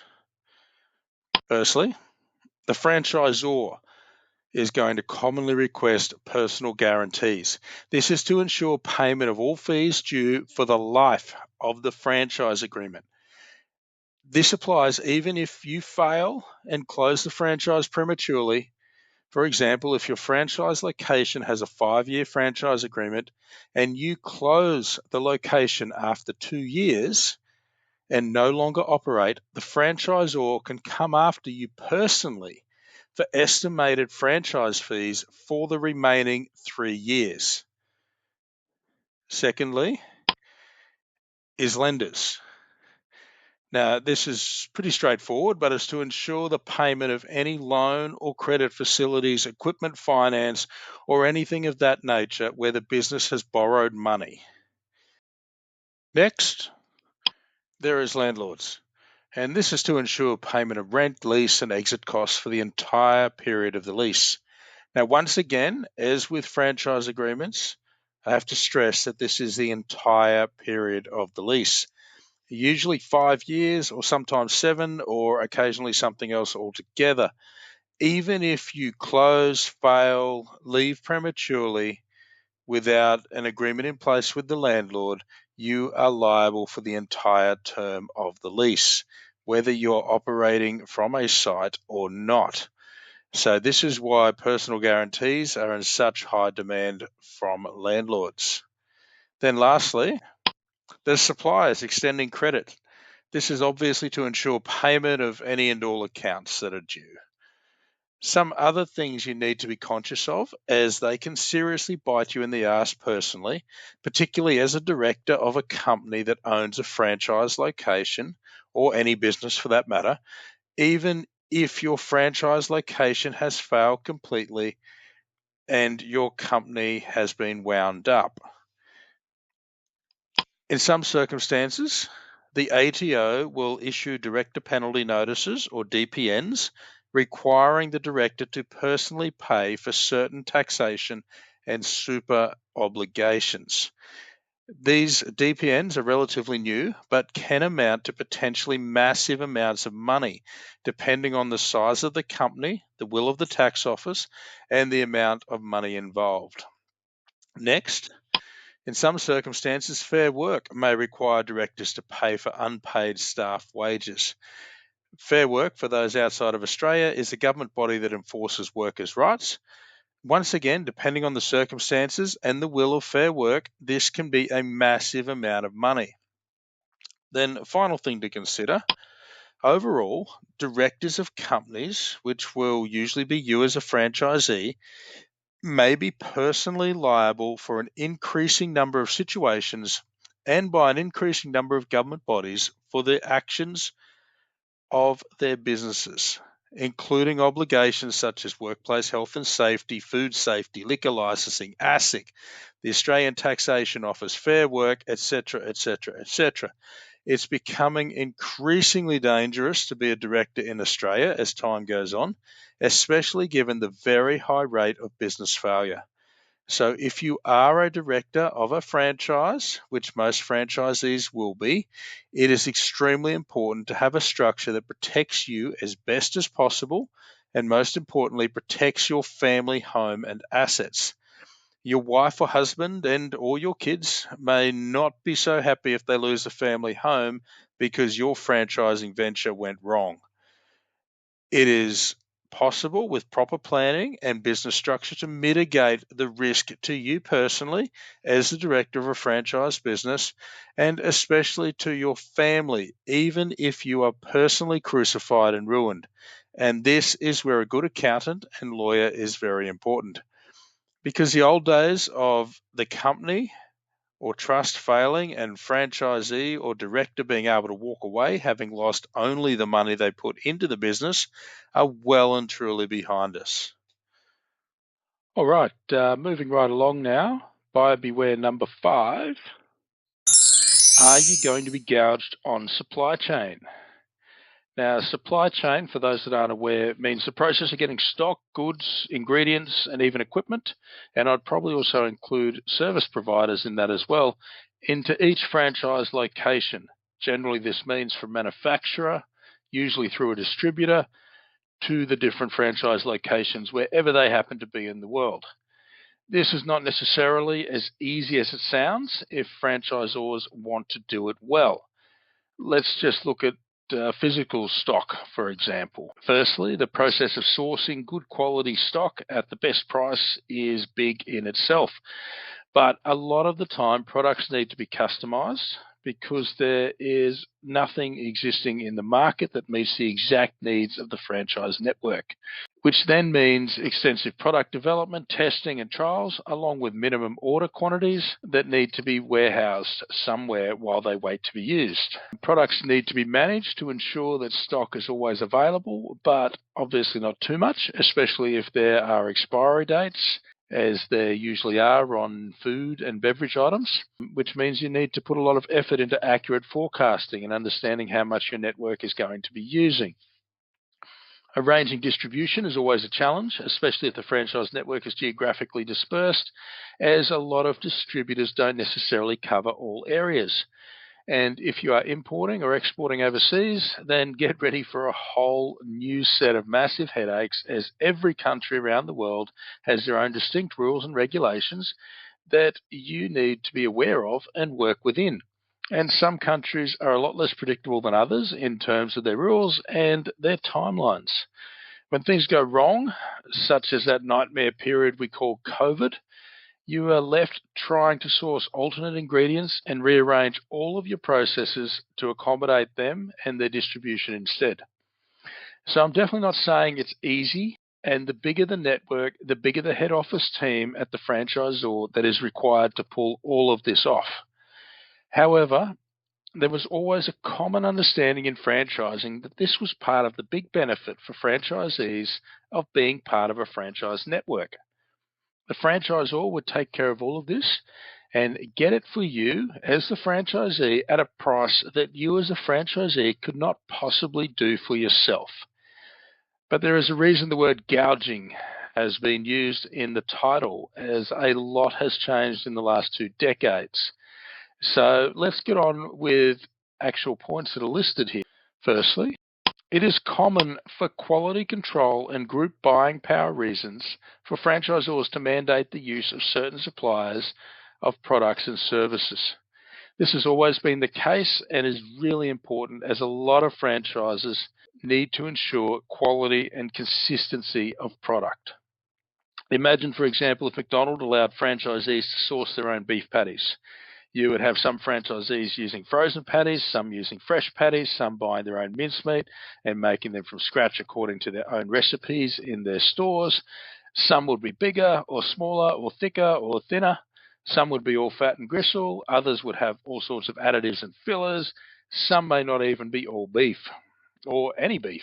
And worst of all is that depending on what each franchisee could source on a daily basis, it could change daily, with quality and consistency jumping up and down massively. Then you have operating procedures, cooking instructions, allergen declarations, changing between stores and even between the days in those stores. Food safety and quality control become much harder to manage, even at a store level, and really difficult at a franchisor level, even within a small geographical area, let alone an entire country or internationally. And the second thing that is quite common is for franchisors to receive some rebates or incentives from suppliers of products and services purchased by franchisees. And so with this in mind, you need to understand how the pricing of products and services is impacted and compares to regular pricing after taking group buying power and product rebates into account. The negative impact of franchisors taking larger and larger incentives and rebates from suppliers on prices paid by franchisees is something that has increased quite dramatically in the last few decades, and as far as I'm concerned has gone beyond a joke, particularly in many of the most significant franchise networks. We're now at a stage where the franchising code in Australia includes mandatory disclosure requirements around product rebates and incentives for franchisors because this has gotten so out of control. The problem is quite simply that some franchisors are now taking such massive rebates that they now consider this a primary income stream. And franchisees in a growing number of franchise networks are now paying far more for some of their mandated ingredients and product lines than they can source identical or equivalent quality products for as independent operators, or even by just going to the supermarket in many cases. This is very commonly seen within Australia in things like coffee beans, meats, fries, soft drinks, alcohol, and other large-scale ingredients or product lines for food franchises. Increasingly, this is now occurring in services as well, especially when having to use approved suppliers for things like construction of premises or upgrades or refits, equipment purchases or servicing, where the kickbacks or rebates to the franchisor can be running into hundreds of thousands of dollars per site. The point is that you must understand what this looks like for you, because by joining a franchise, you are agreeing to be a part of it. As alluded to earlier, one of the earliest advantages of being in a franchise was group buying power, and it is generally still assumed to still be the case. But if your franchise network has eliminated group buying power as an advantage for franchisees in favor of being an advantage for the franchisor, then you will want to be sure you understand what this means for you and your bottom line as a franchisee, because you can't just decide to go and do your own thing after you buy a franchise and sign a franchise agreement. Rest assured that if product rebates are a major revenue source for your franchisor, then you can expect them to rigorously and legally enforce you purchasing it for this reason alone, along with any of the more legitimate reasons like quality control, consistency, and achieving better group buying discounts for the network. So you've got legitimate and some fairly dodgy reasons there. To understand this, you need to ensure you read the disclosure document as a starting point. But even more important is to get a hold of the pricing that you will be paying as a franchisee and compare it to like-for-like products available from wholesalers or even retail providers and find out if you are getting any advantages from group buying power or not. Don't just assume that you will be. And the final point in this section, understand which products and services you will be required to source yourself and the prices available in your region. Consider the availability of the products and services you need, especially in relation to your area and also the pricing. Different regions and areas may have vastly different access and pricing, which can affect your ability to operate as well as your bottom line profit. This is particularly the case in more regional or remote areas where options can be limited or non-existent in some cases, and prices can be much, much higher. All right, now moving on. Buyer beware number 6. What is it really going to cost you in fees? Now, obviously, fees are a very normal part of franchising, but some are much more overt than others. Additionally, the number of different fees has been progressively increasing over the last few decades, and the cumulative effect of these can be quite significant in some franchises. So to get the full picture of what it will cost, you have to get across the following. Understand the full cost of upfront franchise fees and what these are for. Now, this includes your initial franchise fee. This is the amount of money payable upfront at the start of every franchise agreement. Anywhere between $10,000 and $100,000 is what I've seen, and it covers the term of the franchise agreement, which is usually 5 years. However, sometimes can be 7 years, and maybe if you're very lucky, possibly 10 years. Next is a renewal fee.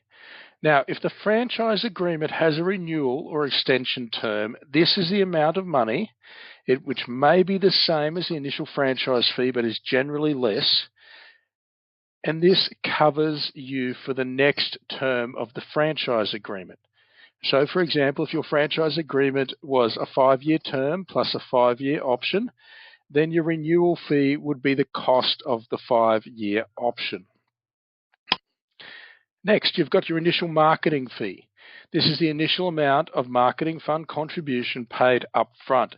It generally goes towards the cost of a marketing and promoting the opening of a store, a restaurant, a location, or just a new franchise entrant to the area.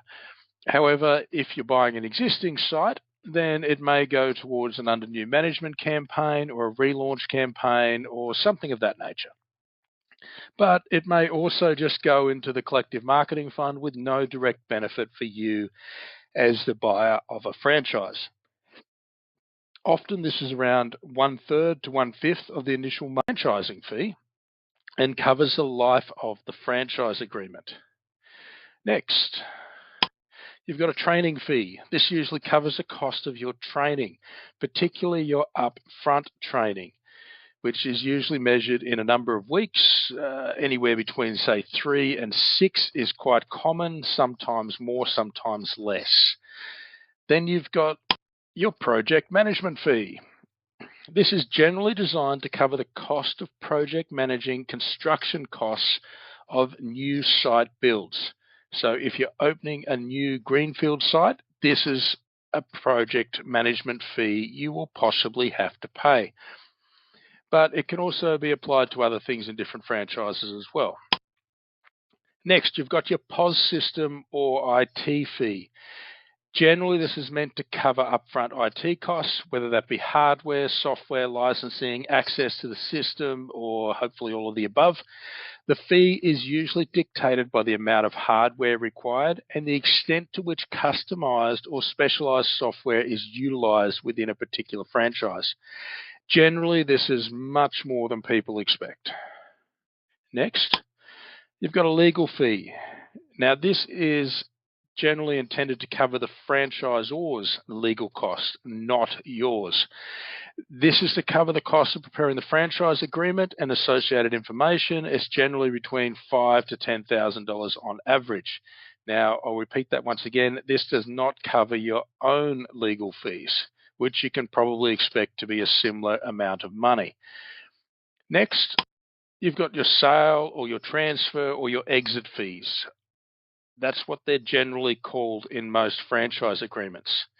Now, this is without doubt one of the most contentious fees and is a fee that you would be required to pay upon either selling or transferring your business to a non-related party.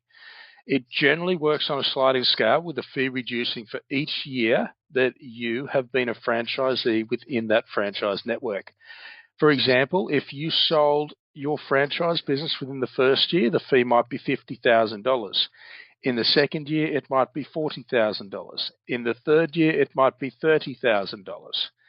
Now, the argument that franchisors use for this is that it is to offset some of the costs in relation to the processes associated with exiting an existing franchisee and entering a new franchisee. However, considering that much of the costs associated with a new franchisee, such as training, legals, etc., will be paid by the new franchisee, along with generally a big fat franchise fee, the amounts being charged are generally quite inflated.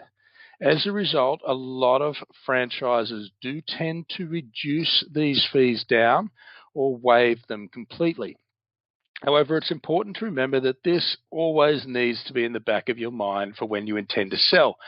Because if you need to pay $50,000 to the franchisor for selling your franchise on top of brokerage fees, then this is a lot of money that you will not be making on the sale of your business.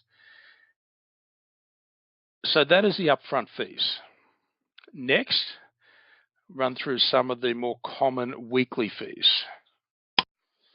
Now, you need to understand the full cost of these other regular fees. Generally, as I said, weekly fees.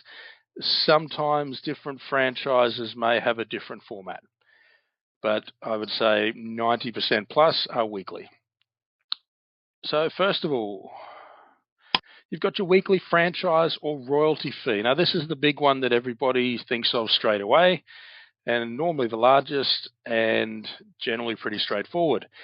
It is the main regular fee that is deducted usually each week, as I mentioned, in most franchises. This will be a percentage of your weekly sales in most franchises, often anywhere between 5 and 8%. However, in some other franchises where weekly sales are less trackable, it may also be a flat fee. Next, you've got your weekly marketing fee. Now, this is probably the second most common fee that everybody thinks of. Most franchises will have a marketing fund of some description. Each franchisee contributes to it, usually once again on a weekly basis, and it's usually a percentage of sales. But once again, this could be a flat weekly fee if sales are not trackable. Usually this is between 2 and 6% of your weekly sales. There are fairly strict rules around how the marketing fund can be utilised, particularly in Australia, and in particular it must be used on marketing and promotional activities. But we'll go into this in a lot more detail later, because just because it must be used on marketing and promotional activities, unfortunately doesn't always mean it's used wisely. Next, you've got your IT support fee. If your franchise network uses specialised IT systems to help it operate, whether that be POS systems, online training platforms, or learning management systems, e-commerce, management labour, or COGS management systems, then you can expect to have a regular IT support fee built into your agreement. This is generally to cover the routine maintenance of these systems, and especially the help desk support that you can usually expect. That's so that you have somebody to contact when your system suddenly stops working at the worst possible time, which unfortunately with technology is pretty much guaranteed. In many franchise networks, the majority of all of this is outsourced, which does make these fees a little bit more transparent than the average. Now, traditionally, these IT support fees were fairly minimal, but I've increasingly seen a lot of franchisors adding layer upon layer of ineffective systems into their networks, only to then pass the support costs for these onto franchisees. Some networks I've seen increase these fees by 500% plus in just the last few years alone. And unfortunately, that's for very little real or tangible benefit to the franchisees, and sadly, in most cases, very little benefit to the franchisor as well. Next, you've got online transaction fees. This is one of the sneakier ones that is getting around at the moment. It is kind of a natural extension of the IT support fees, but more specifically linked to actual transactions. Originally, these were fairly insignificant, But as online sales and app sales have grown in many franchises, so has the cost of these fees. These could be a per order fee in retail, hospitality, QSR, fast food, accommodation, and other similar markets, or potentially per booking, lead, or inquiry in other service-based franchises. However, the main reason I mention these is that originally most franchisors only charged what was necessary to cover the legitimate costs associated with online and app sales. But now, some franchisors have turned this into a sizable revenue stream, charging 4 to 10 times what it actually costs them. In some franchisors, they're charging as much as $1.20 per online sale and making more than $1 clear profit on these transactions, and simultaneously driving customers to order online, which may be as much as 90% of total orders in some franchises now. To put that in perspective, let's say it could be 900 transactions a week, and this is now suddenly a sizable expense for a franchisee. In this particular example, it would cost the franchisee $1,100 per week, or almost $1,100 per week. And it's also now suddenly a profitable revenue stream for franchisors. Say maybe $900 per franchisee per week in this particular example is how much the franchisor could be making off inflating these fees. This is something to keep in mind as it's often overlooked, which those franchisors facilitating it are more than happy about. Next is a conference fee.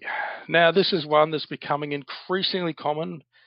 It's a small weekly fee, and it's often built into the franchise agreement once again to cover the costs of an annual conference or get-together for franchisees, although this is usually not an overly significant fee. So that covers the weekly fees, or the more common weekly fees that I'm seeing out there at the moment. Now let's look at some discounts which may or may not apply on some of those fees. So we need to understand if any discounts apply to your fees and the anticipated value of those discounts. Now, there is a possibility that some of the standard fees will be discounted for franchisees. More often than not, it's the upfront fees that are likely to be discounted. Not a lot of franchisors are going to commit to reducing regular weekly percentage-based fees, or if they do, it will generally have a strict timeline associated with it, such as the first 3 months or 6 months or something of that nature.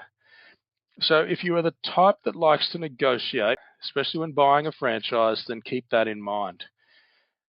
Something that has been becoming a little bit more common in food and retail franchising is providing a discount to offset some of the rising costs of third-party aggregators, such as Uber Eats, DoorDash, or Menulog.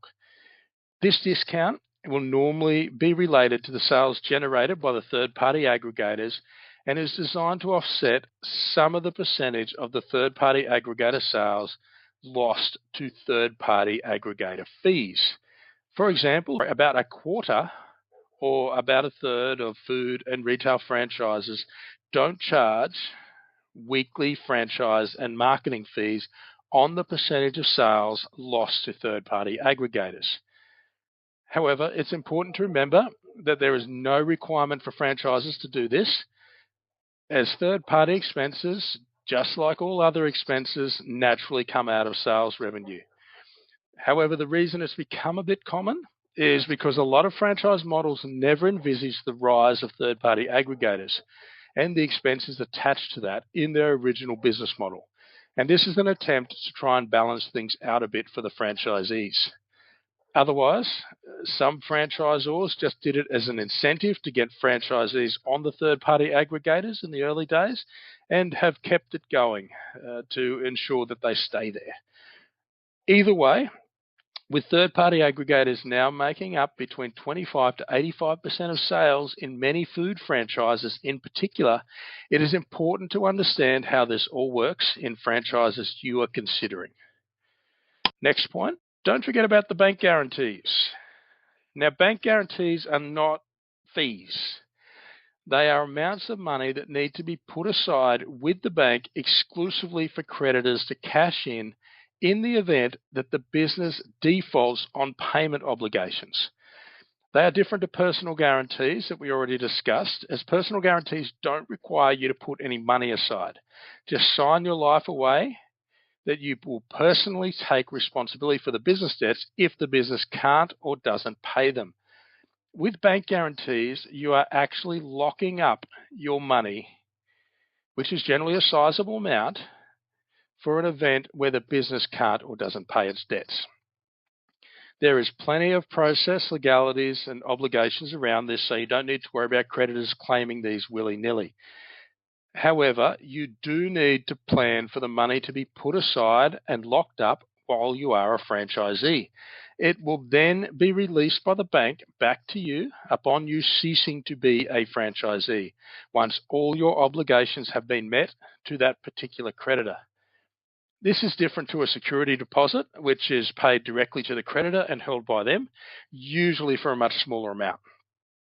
There are two things that bank guarantees are most commonly used for, and they are your lease.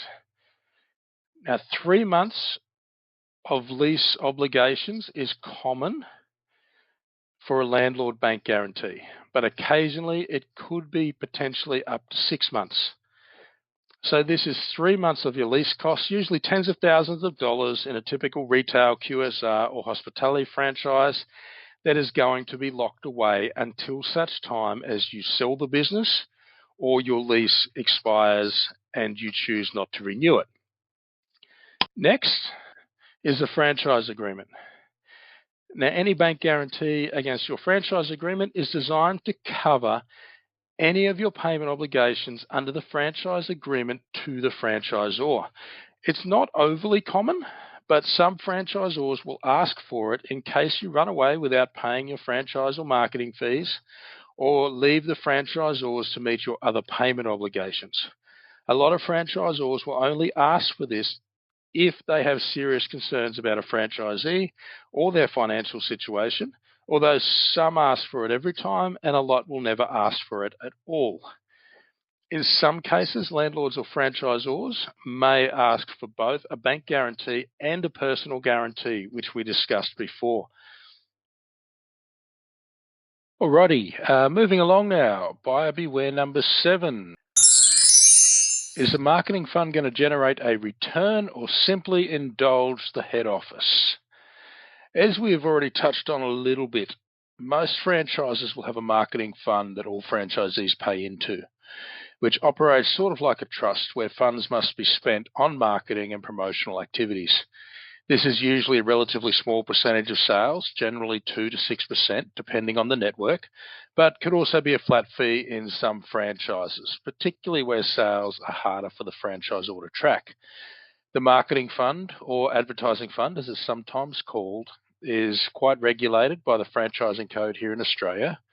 However, in almost all situations, the franchisor has complete autonomy to decide how the marketing fund is spent, which is why it becomes one of the most contentious parts of the franchisee-franchisor relationship, especially if times are tough or the marketing and promotion is ineffective or franchisees aren't seeing value for money.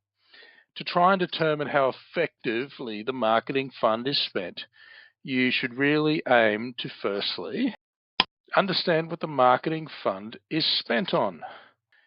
As mentioned already, this money can only be spent on marketing and promotional activity and generally needs to be independently audited and reported on each year to franchisees. However, what can count as marketing or advertising is very broad. It can include, for example, all the typical marketing and promotional activity you'd expect, such as social media, TV, radio, print material, online, digital billboards, etc., and pretty much everything you can think of. However, it can also include things like the people working in the marketing team, marketing agencies engaged by the franchisor, research conducted into brand and product development, consumer behavior, and pretty much anything, rebranding, signage, visual materials to enhance the appearance of franchises, even down to things like menus for QSRs and hospitality brands. Also included in that is websites and all manner of online presence, which are generally considered part of the marketing and advertising expenditure. The problem in many franchises is not that they are doing anything that is against the franchising code, although there is a few that are commonly considered to be doing things which do breach the code. It's just that lots of them are doing things that don't provide any return on investment or ROI for franchisees and limited tangible benefit, full stop. In simple terms, there is no accountability on how this money is spent most of the time.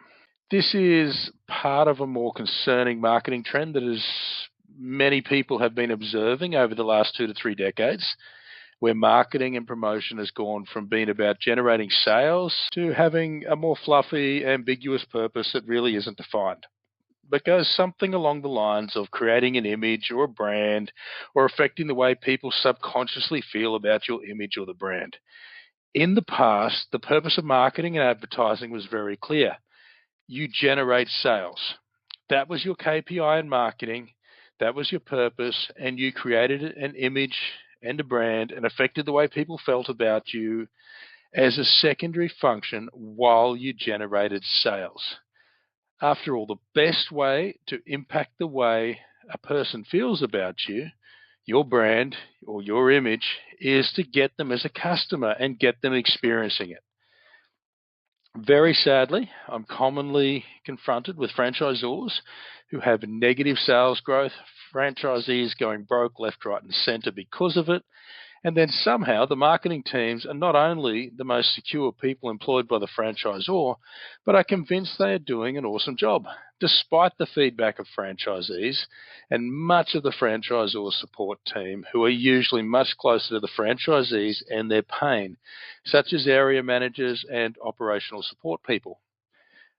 Like a lot of problems in business, in my opinion, at least in Australia, it has largely been driven by academia, whose marketing degrees focus heavily on mega corporations like Apple and Tesla and Google and McDonald's and Nike, and how they develop their image and brand without a big focus on driving sales.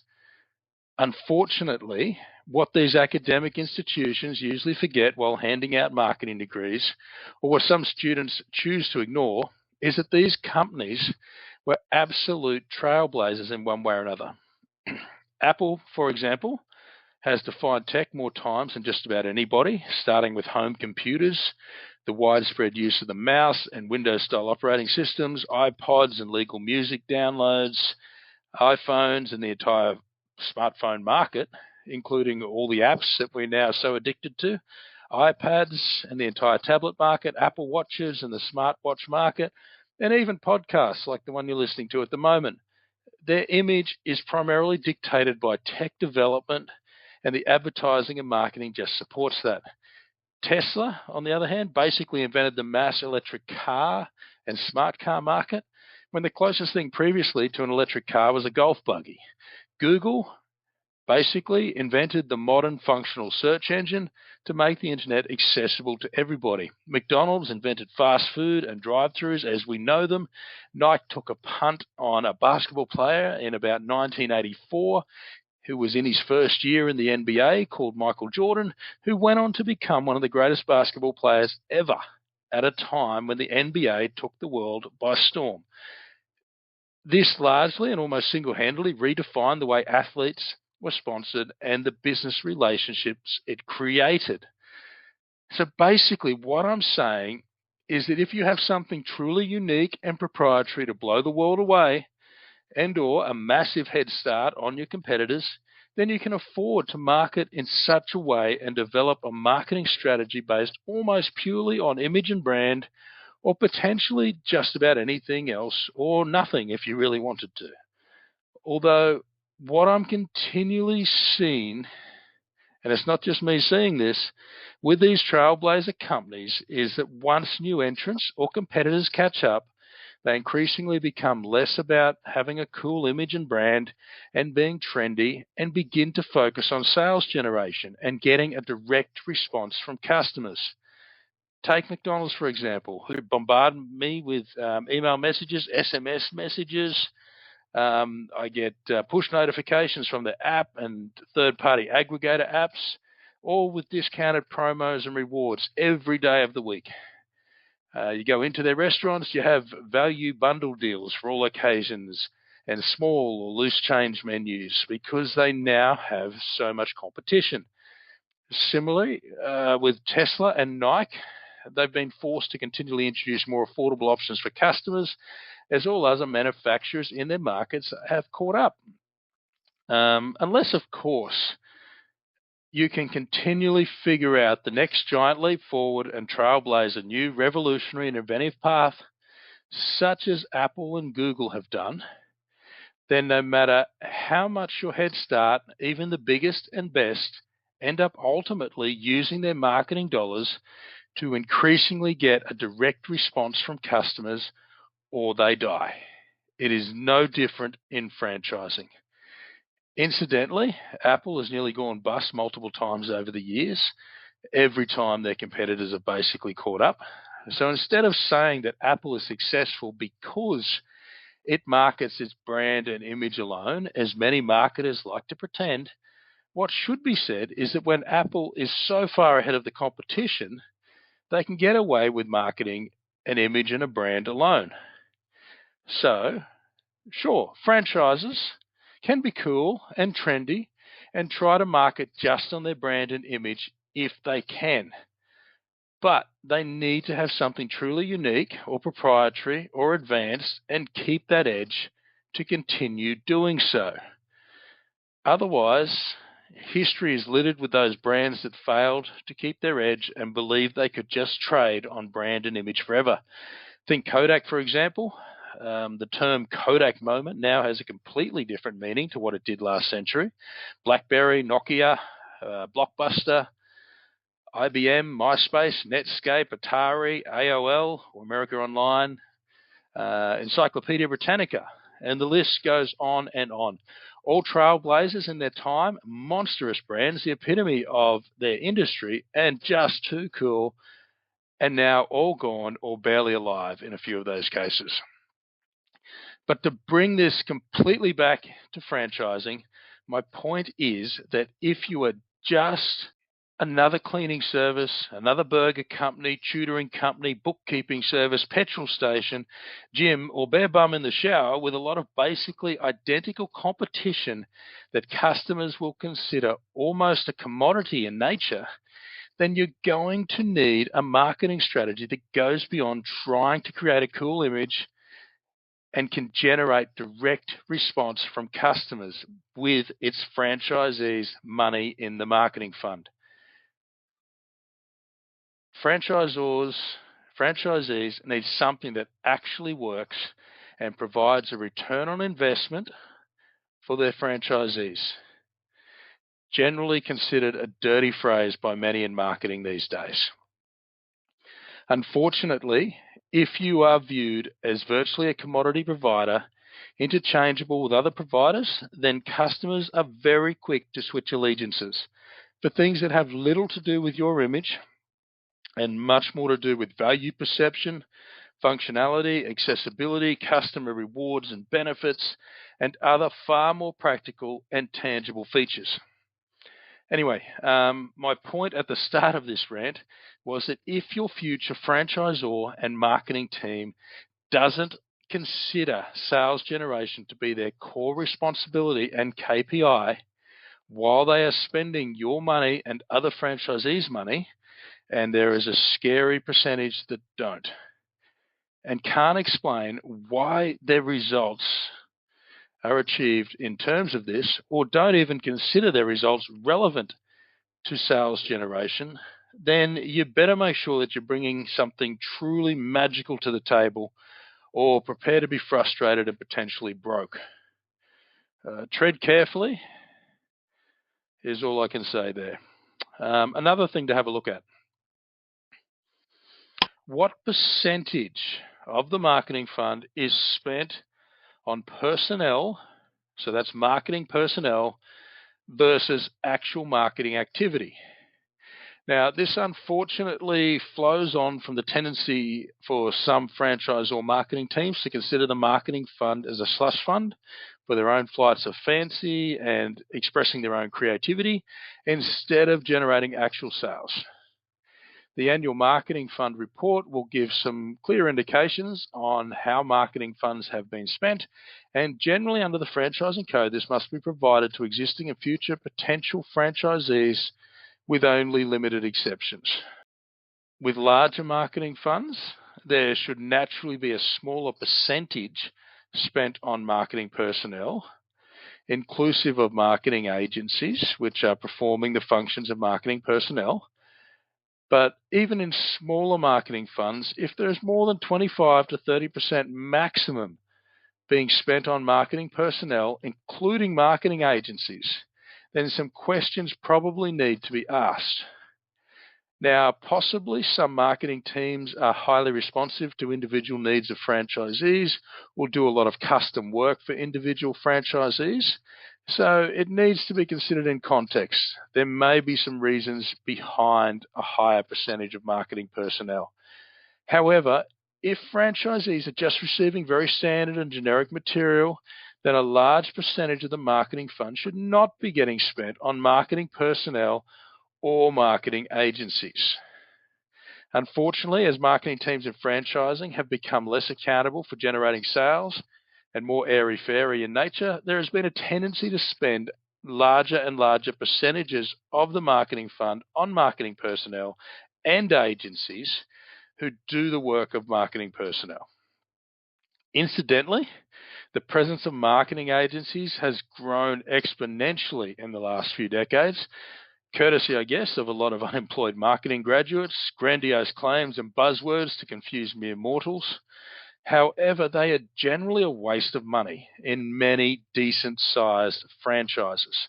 They generally just charge ridiculous amounts of money for little more than buzzwords, pretty graphs and pictures at anywhere between 3 to 10 times the cost of in-house teams. Although there are obviously exceptions to this, within a reasonable-sized in-house marketing team, agencies should really only be used for very specialized functions, where it isn't practical to maintain an in-house skill set, or in very small franchises where it may not even be possible to maintain a full-time marketing team. So hundreds of thousands of dollars or millions being spent on marketing agencies deserves a really good look. Ultimately, marketing fund money being spent on marketing personnel and agencies is perfectly acceptable under the franchising code, but too much can take away from the money being spent on marketing activities that will actually generate sales. And that leads on to the next point. What activities are being undertaken with the marketing fund? Once again, the starting point for understanding this is probably the annual audited marketing fund report required to be provided to both existing and incoming franchisees by the franchisor under the franchising code in Australia. But ideally, what you want to understand is the percentage of marketing fund that is spent on effective marketing activities versus fundamentals versus completely ineffective activity. By effective, I once again mean things that will actually generate a result for you as a prospective franchisee compared to fundamentals, which are things such as staff wages, websites, and that sort of thing.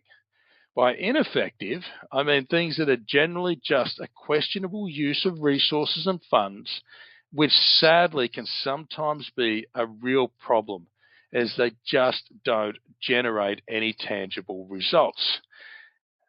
And in most cases, the money could be better spent.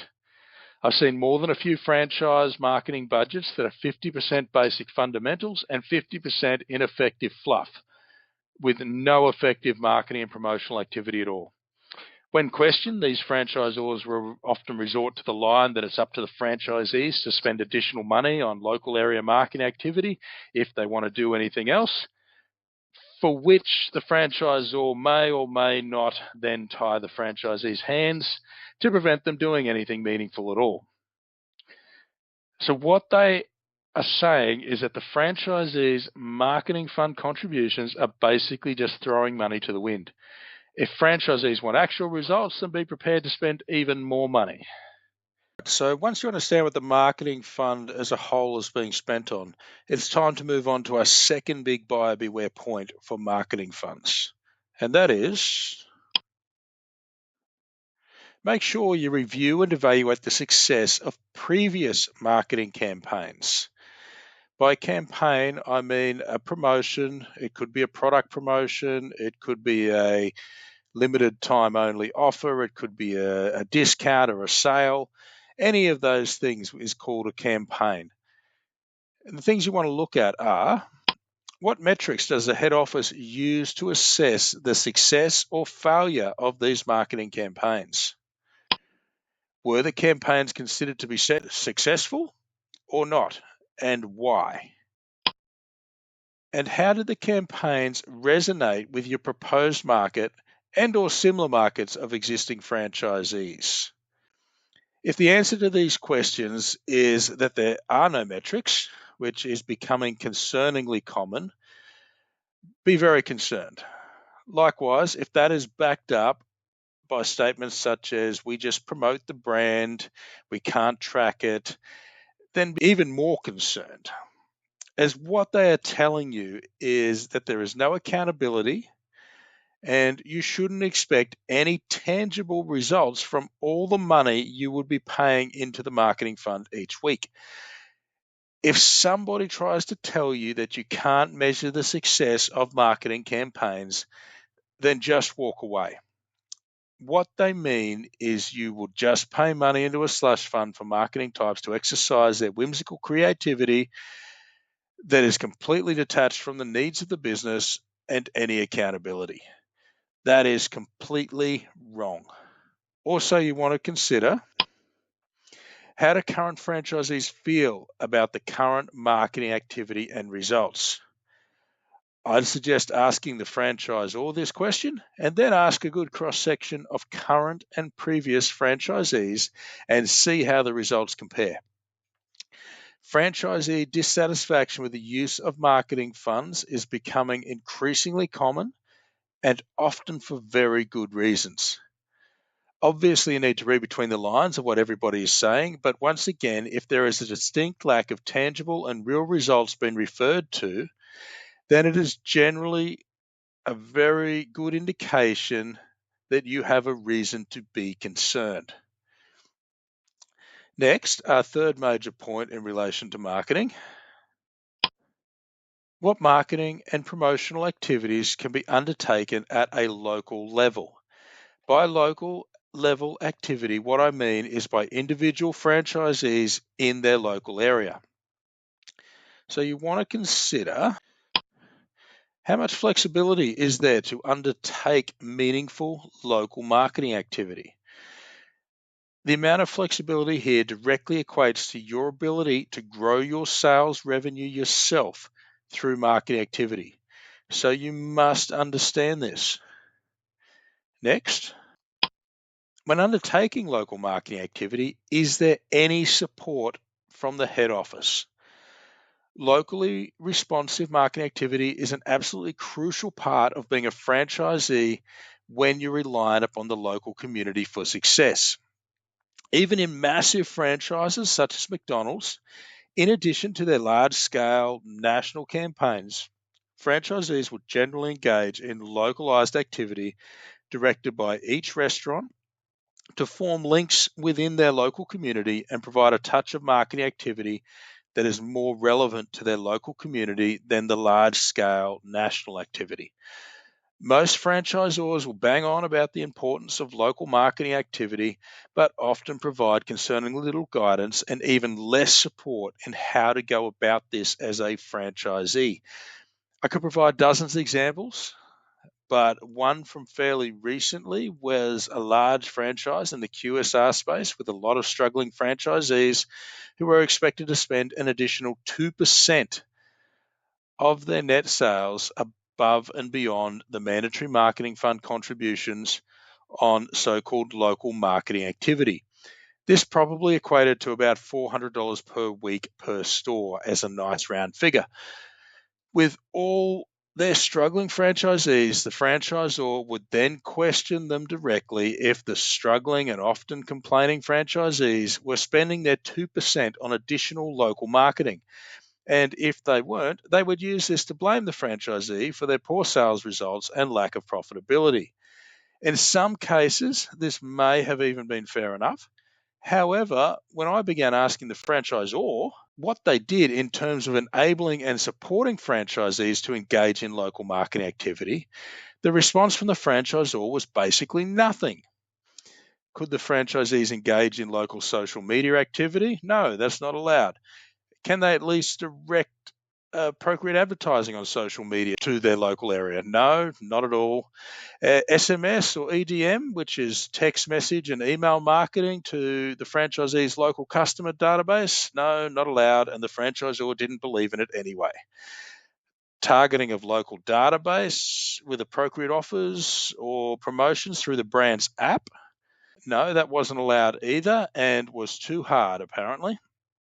Could they get some signage, banners, or external advertising material done up to attract people in their local community?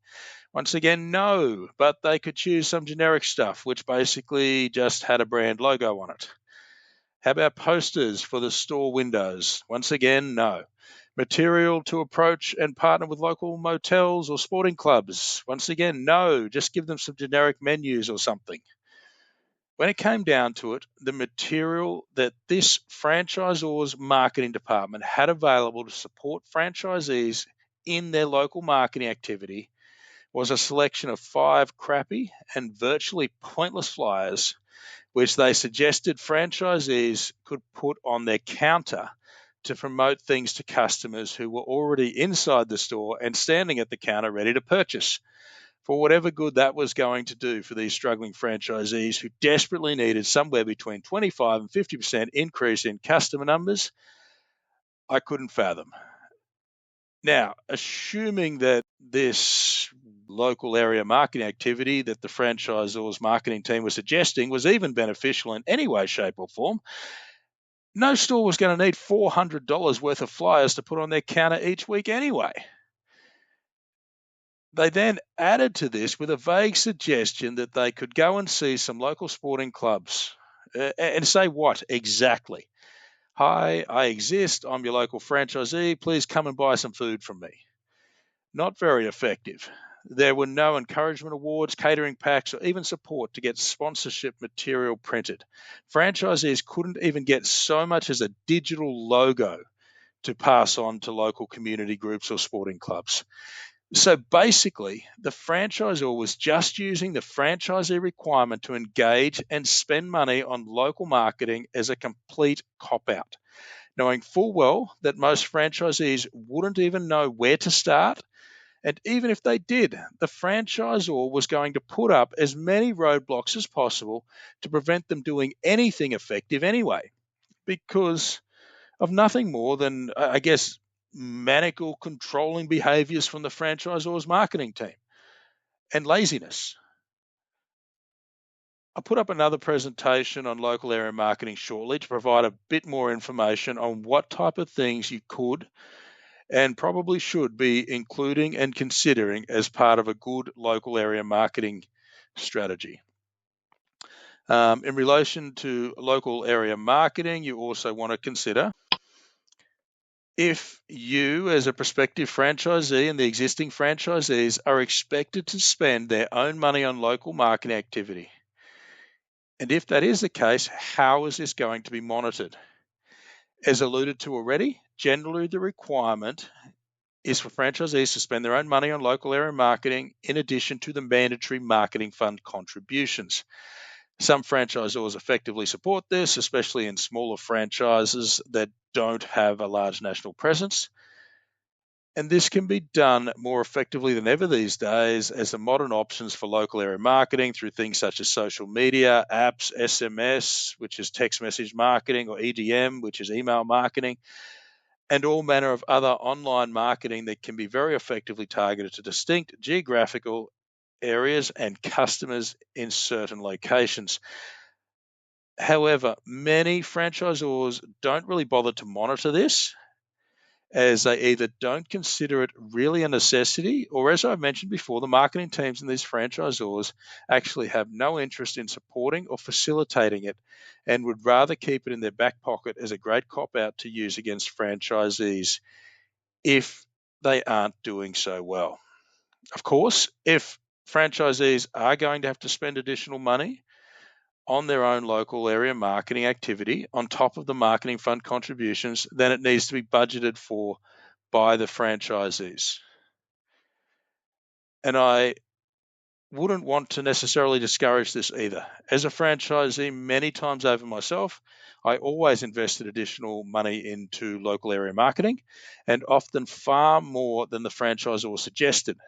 But I also made sure it got a very favorable return on investment for me as well.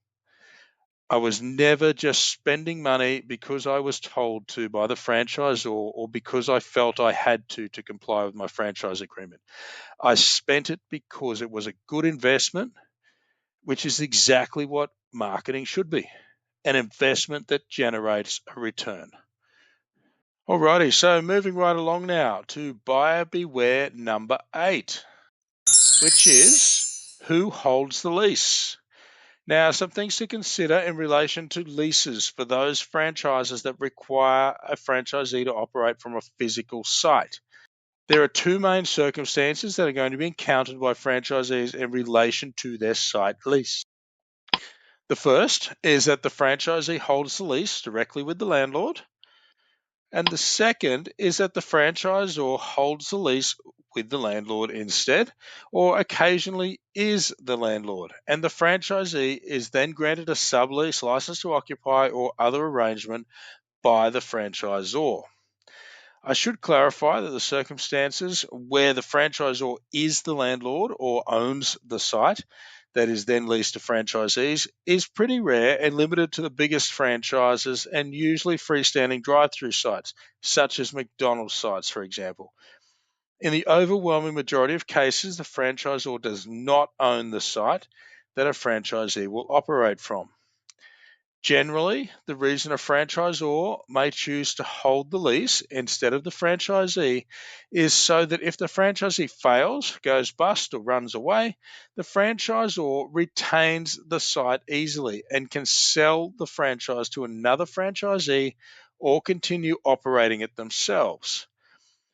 They will then generally hold the franchisee to account by a sublease or license to occupy, as mentioned before, or some other arrangement, which also has the effect of giving the franchisee some legal rights.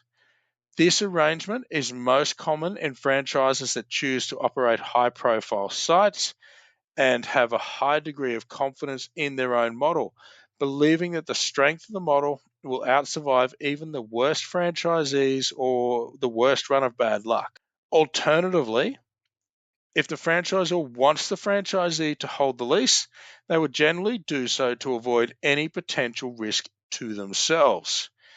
So, if the franchisee fails, goes bust, or falls behind on the rent, the risk is all on the franchisee.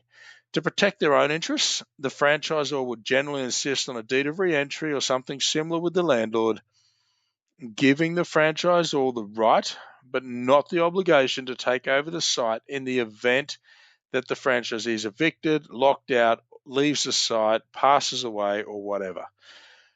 This has become the most common method in recent years, as there were some spectacular messes that franchisors have got themselves into over the years, holding the leases for far too many sites.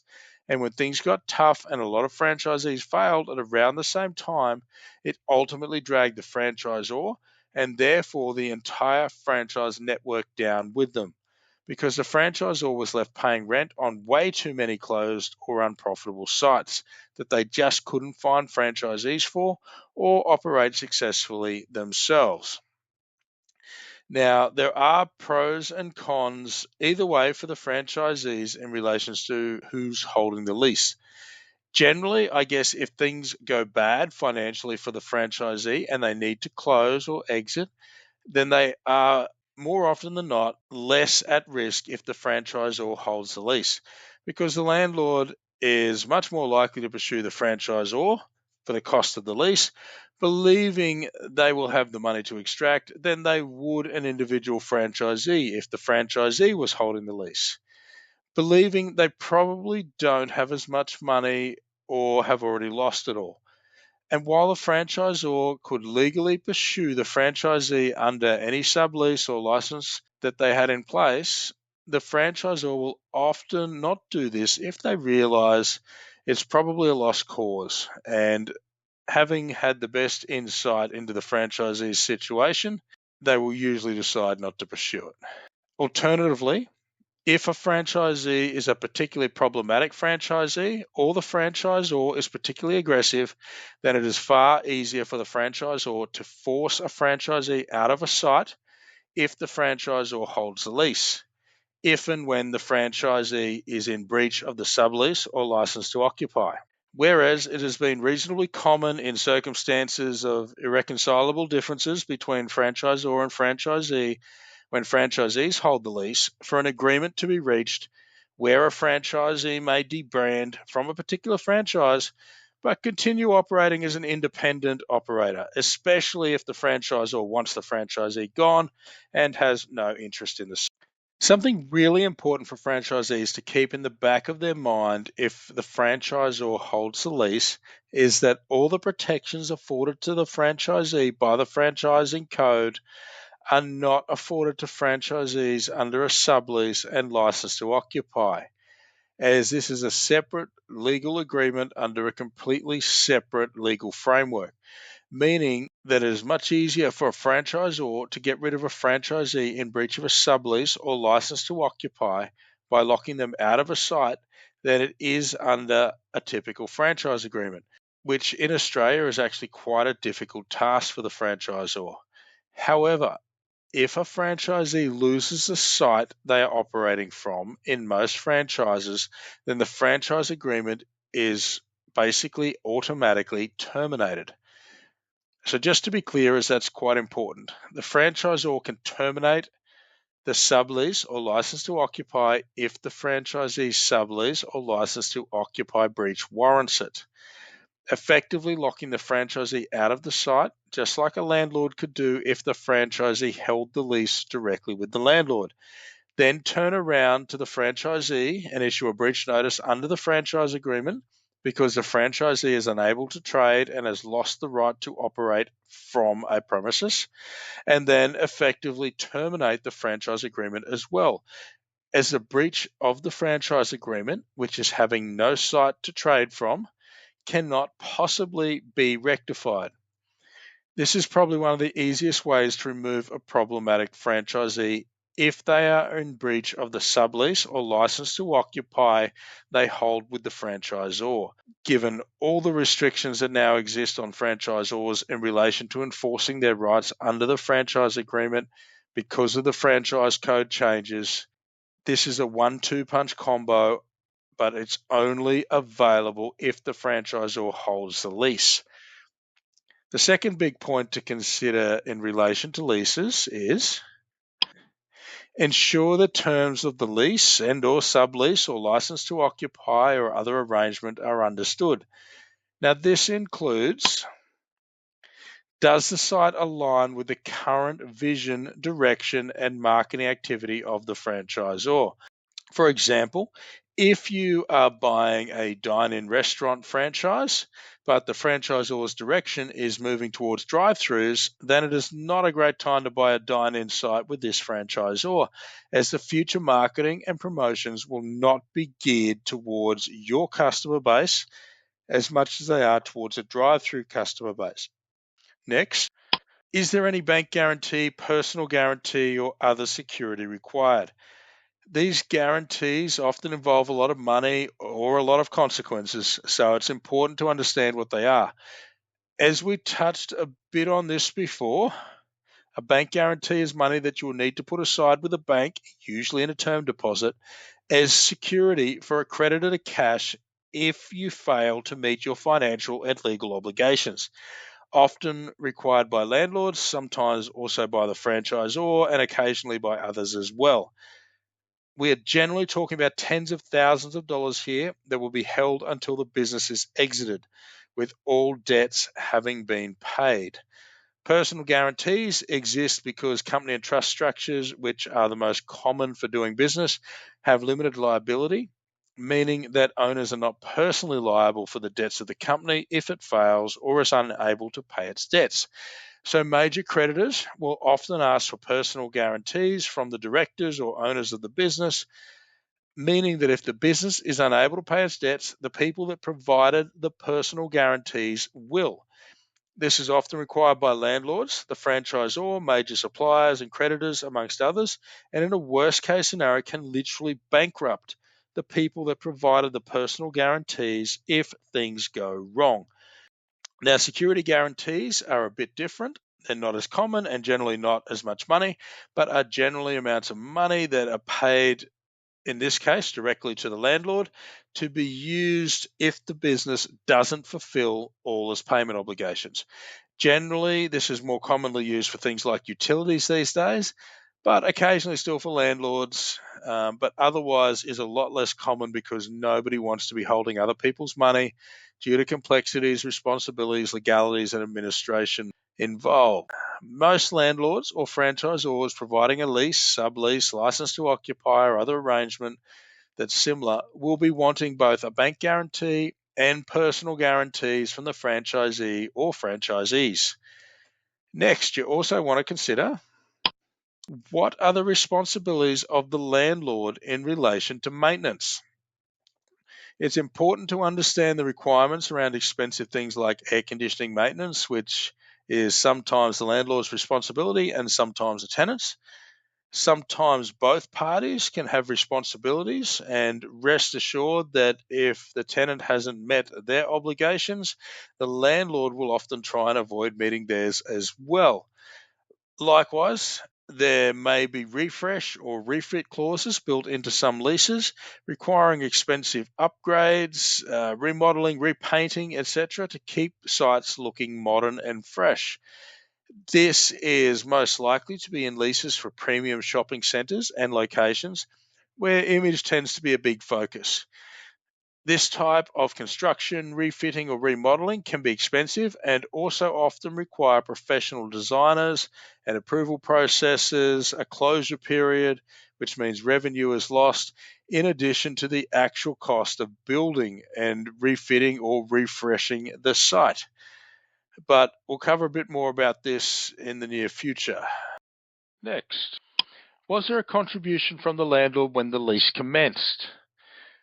Yes, landlord contributions, one of life's big perks for some franchisors that franchisees often ultimately end up paying for.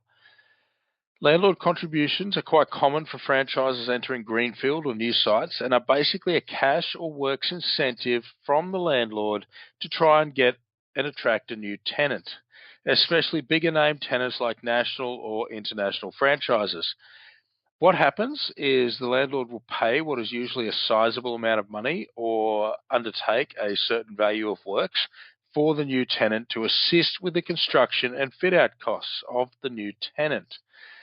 Depending on circumstances, this may be equivalent to anywhere between 20 to 60% of the total lease cost over the period of the lease, which would be somewhere between 1 to 3 years of a 5-year lease worth of value, with most obviously sitting somewhere in the middle of this range. But depending on how much the landlord really wants the tenant and how hard the tenant negotiates. Now, remembering the old saying that there is no such thing as a free lunch, expect that the landlord will attempt to retrieve as much of this contribution as possible through rent over the course of the lease. In simple terms, if a big contribution is paid by the landlord up front, then expect the rent payments will be higher. Where this gets really interesting in quite a large percentage of franchises is that the franchisor will take the contribution from the landlord, potentially hundreds of thousands of dollars on a standard retail QSR or restaurant site lease, charge the franchisee opening the site the total cost of the build without using the landlord's contribution to offset this, and then leave the franchisee with higher annual lease costs and higher annual lease increases. I personally do not like this and consider it pretty scummy, really. But having said that, it is an ingrained part of many franchisors' business model, and there is absolutely nothing illegal about it. However, franchisees need to be conscious of it because it could sure as hell affect the profitability and viability of many franchise businesses. So this is something to keep in mind if you are looking into a franchise, especially if you are building a greenfield site, which is a new site. And one last thing to mention on this topic is that if things go bad and the site fails and closes, then the landlord will often have the opportunity to claw back the initial contribution they gave. You will need to read your lease, sublease, license to occupy, or whatever documents you have very carefully to determine if this will be your problem or not. The next point to make sure you understand in relation to terms is, what are the annual rent increases? And I've got in brackets there, if applicable, if you're watching the screen. However, this is almost always applicable in just about every lease I've ever seen. This is where on the 1-year anniversary of each lease and every year thereafter, the rent will increase by a certain percentage. It is important to cost these out, remembering that this will be compounding each year. By this, I mean that if the rent starts at $100,000 per year in year one with 5% annual increases, which is quite high, but a nice round figure for doing maths, then year two, the rent will now be $105,000. In year three, it will be 5% of that $105,000 increase. So the total rent will now be $110,250. By year five, which is a fairly standard lease term, the annual rent will now be $121,551, which is nearly a 22% increase on where the lease started. Now, 5% is bad enough, especially in times where this is well above CPI, but I've commonly seen 6% and even 7% or 8% plus in some franchises that haven't really paid as much attention to this as they should have. Now, in addition to the actual lease cost, you will probably also need to consider how much are outgoing. Outgoings are costs for which are generally communal services in complexes with multiple tenants. This might cover the cost of cleaners, security, garden maintenance, and electricity in common areas such as car parks. These outgoings are generally added up and divided amongst tenants based on a predetermined formula, which is often then based on the amount of space taken up by each tenant, but could also be a different formula. Depending on the degree of services being provided and the number of tenants, this will determine how much you are paying. Generally, it is calculated annually and charged with each regular rental payment. This is a very real cost. It can often be expensive and needs to be factored in and understood. Too often, it is unfortunately forgotten about until the invoices start coming in. Occasionally, outgoings may not apply, but this is fairly rare in multi-tenanted complexes with communal services. Next point. What is the term of the lease and what options are there to extend, including if they align with a current or proposed franchise agreement? Most retail and hospitality leases, excluding drive-thrus, are generally 5 years or sometimes 7 years. An option, where it applies, means that the tenant has the option to extend the lease after this time. This option can be particularly important if the business has been successful in the current location and the franchisee wants to continue operating from it and maintain the equity they have built up in the location And also avoid costs of relocating, which can be quite expensive by the time the current site has been returned to its original shell or other agreed format.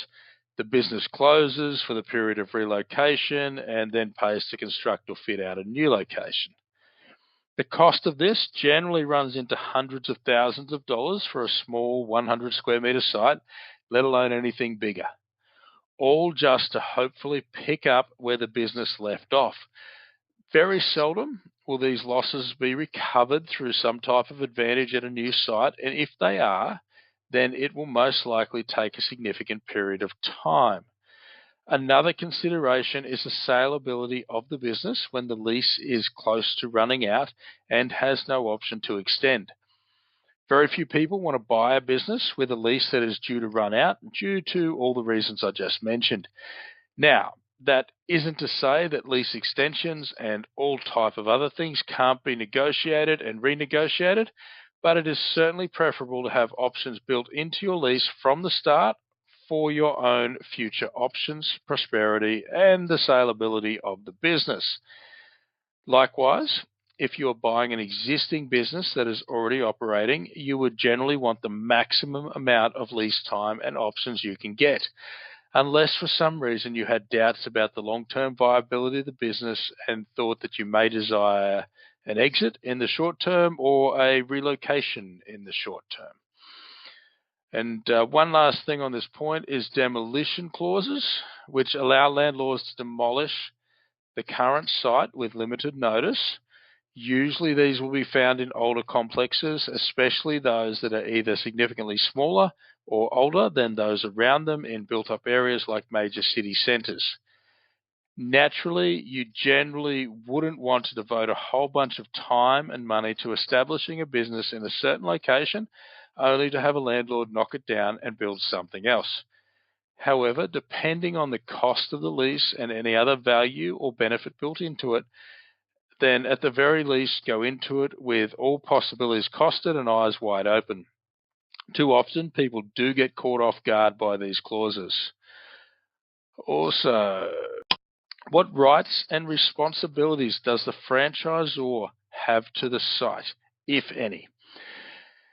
As we kind of covered already, but just to recover quickly, as it can be a life or death matter for franchisees, obviously, if the franchisor holds the lease and provides a sublease or license to occupy to the franchisee, the franchisor has essentially the same rights as the landlord to the franchisee, and at the same time maintains all their rights as the franchisor. Having the lease in the franchisor's name generally works in the franchisee's favour if things get tough, as the franchisor is ultimately responsible for the payment of rent to the actual landlord on time, and if they don't do that, then they can be legally pursued through all available means, regardless of the reason, including if the reason is that the franchisee hasn't paid the rent money they should have. So, if the franchisee falls behind with their rental payments, the franchisor will often provide a bit of extra life and support for their own preservation. However, at the same time, if the franchisor holds the lease and the franchisee is behind with their payments, the franchisor has easier grounds under the sublease or license to occupy to terminate the tenancy arrangement with the franchisee, which then effectively terminates the franchise agreement by default, thereby exiting the franchisee.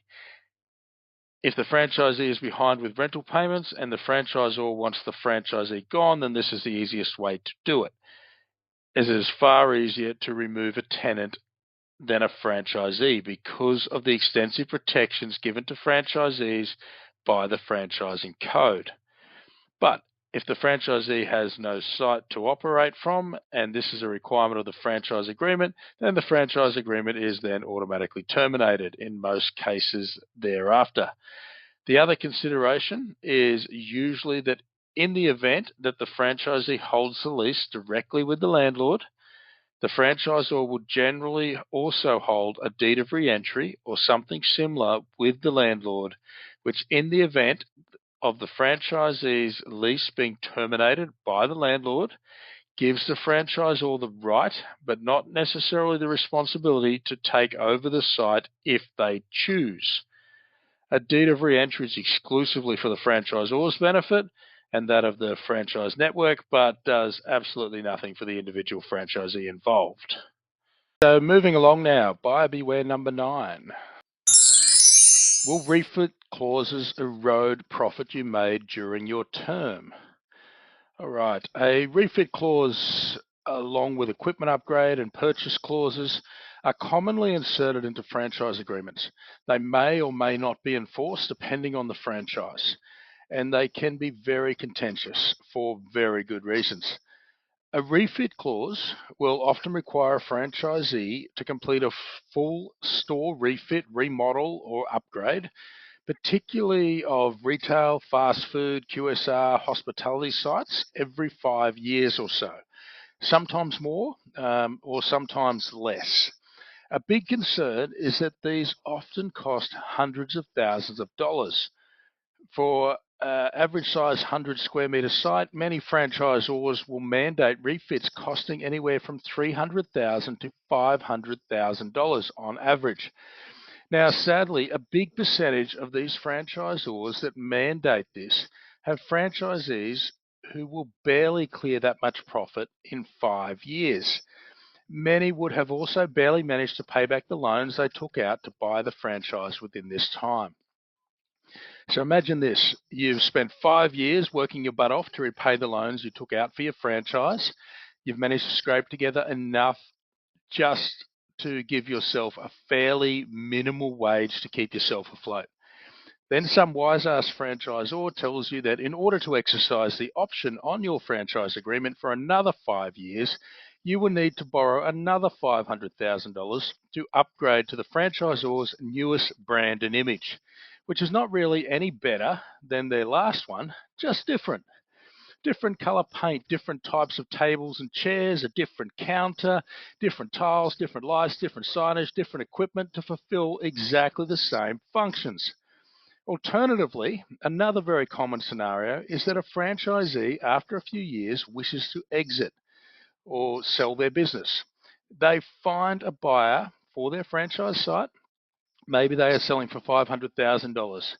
But then the franchisor insists they complete a refit, remodel, or upgrade before they sell and before they will approve the sale or transfer of the business. And you guessed it, costing $500,000 or sometimes even more. This is the amount you stand to make from the sale of the business, meaning that you barely afford to sell the franchise and leave. These scenarios are all too common, unfortunately. Now, I'm certainly not saying that franchisees shouldn't be maintaining their sites to a high quality standard. Obviously, they should be for their own sake as well as that of the wider franchise network, including the franchisor. However, what I am saying is that return on investment is also crucial.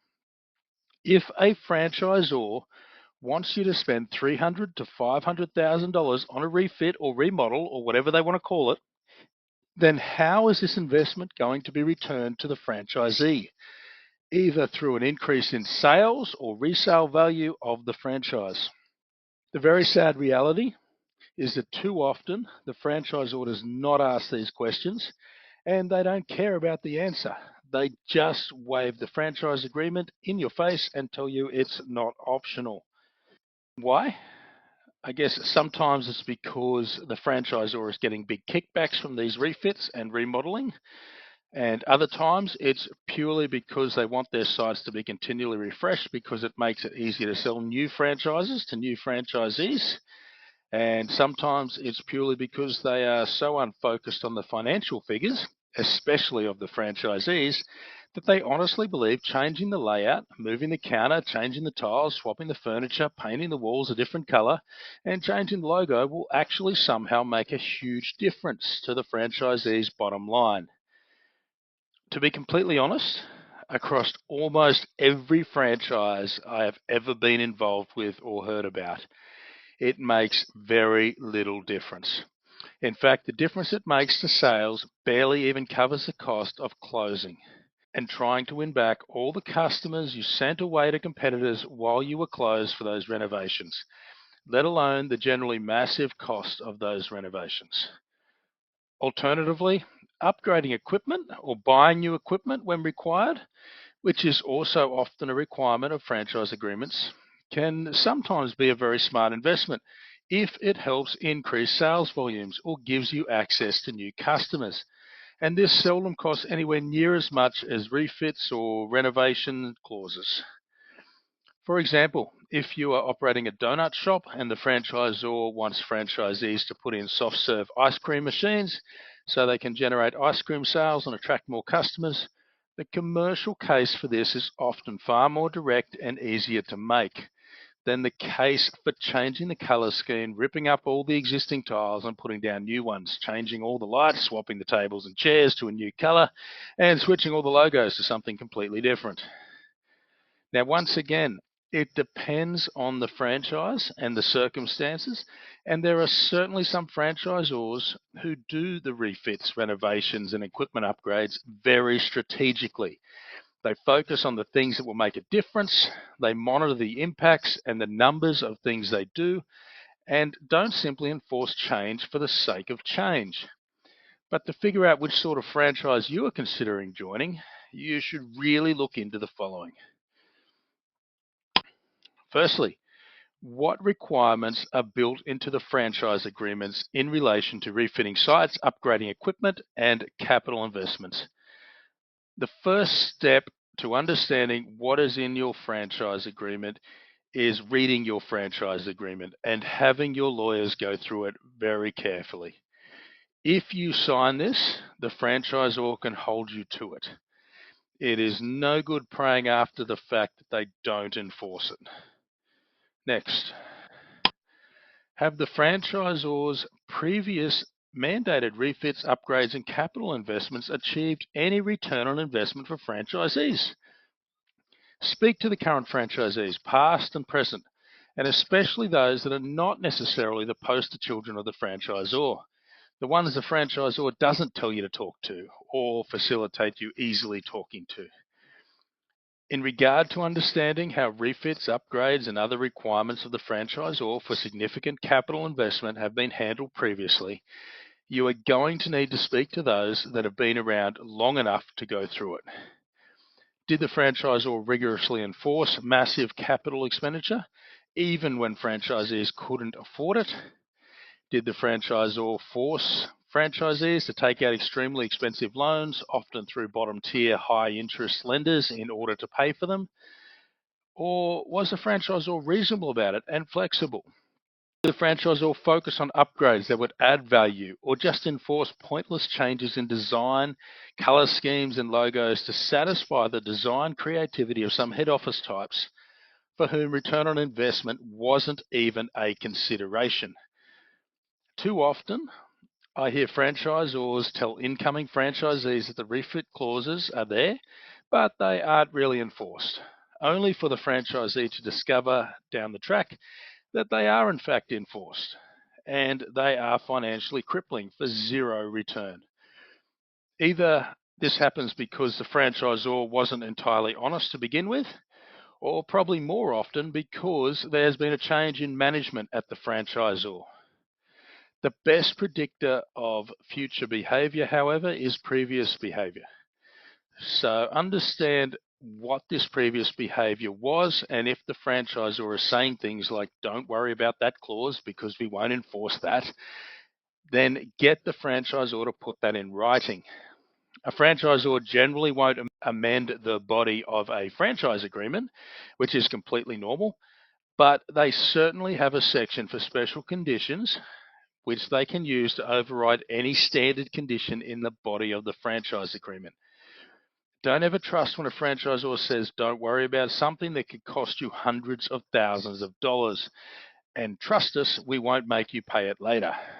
If you are signing something, such as a franchise agreement, to say that you will get something or not get something, get the different terms in writing. Next, how much control is the franchisor executing over the mandated refits, upgrades, and capital investments. By this, I mean understand who does the designs, who decides what needs to be done, who does the work, and how much control do you as a franchisee have, if any. No matter which way it is done, it can be either advantageous or a massive negative. Good franchisors will manage the process to keep the cost as low as possible, either do the designs and even construction themselves, or at least engage only trusted and cost-effective designers and tradespeople. They will oversee the quality of the work, and they'll ensure the finished product is of an exceptionally high standard. Poor quality franchisors will either complete the work themselves while charging exorbitant prices, often with hundreds of thousands of dollars of benefit for themselves, or outsource to overpriced external parties who may then give kickbacks to the franchisor.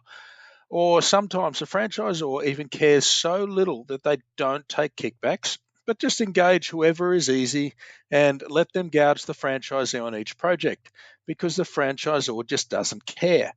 The quality of the work is often poor, and there are some franchisors who don't even check the quality of the work at all, even in the face of many, many franchisee and even internal complaints from people working for the franchisor.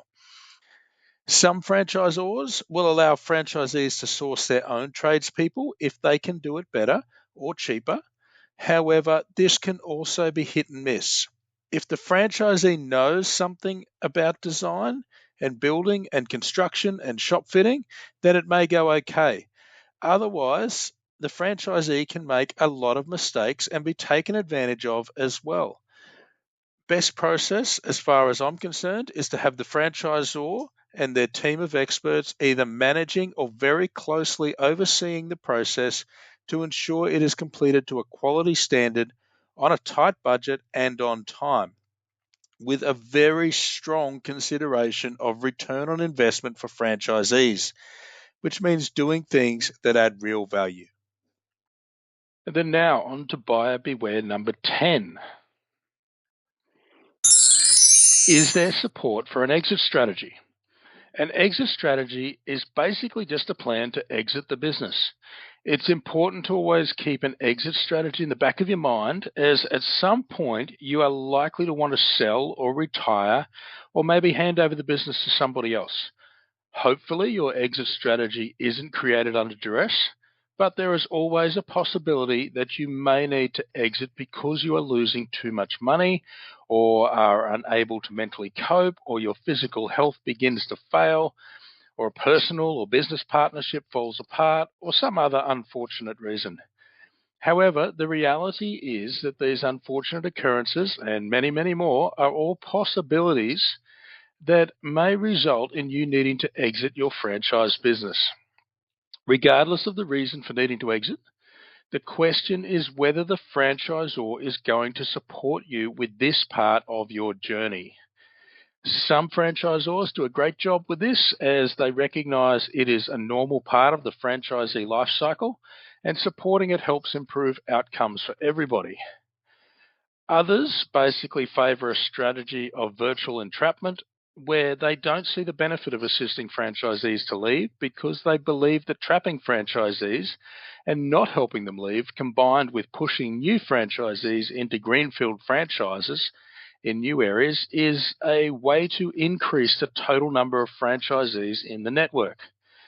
Unfortunately, while this may work in the short term, over the medium to long term, the network will end up with a lot of disgruntled, burnt out, and very toxic franchisees, who often then become not just their own worst enemy, but also the enemy of the franchisor.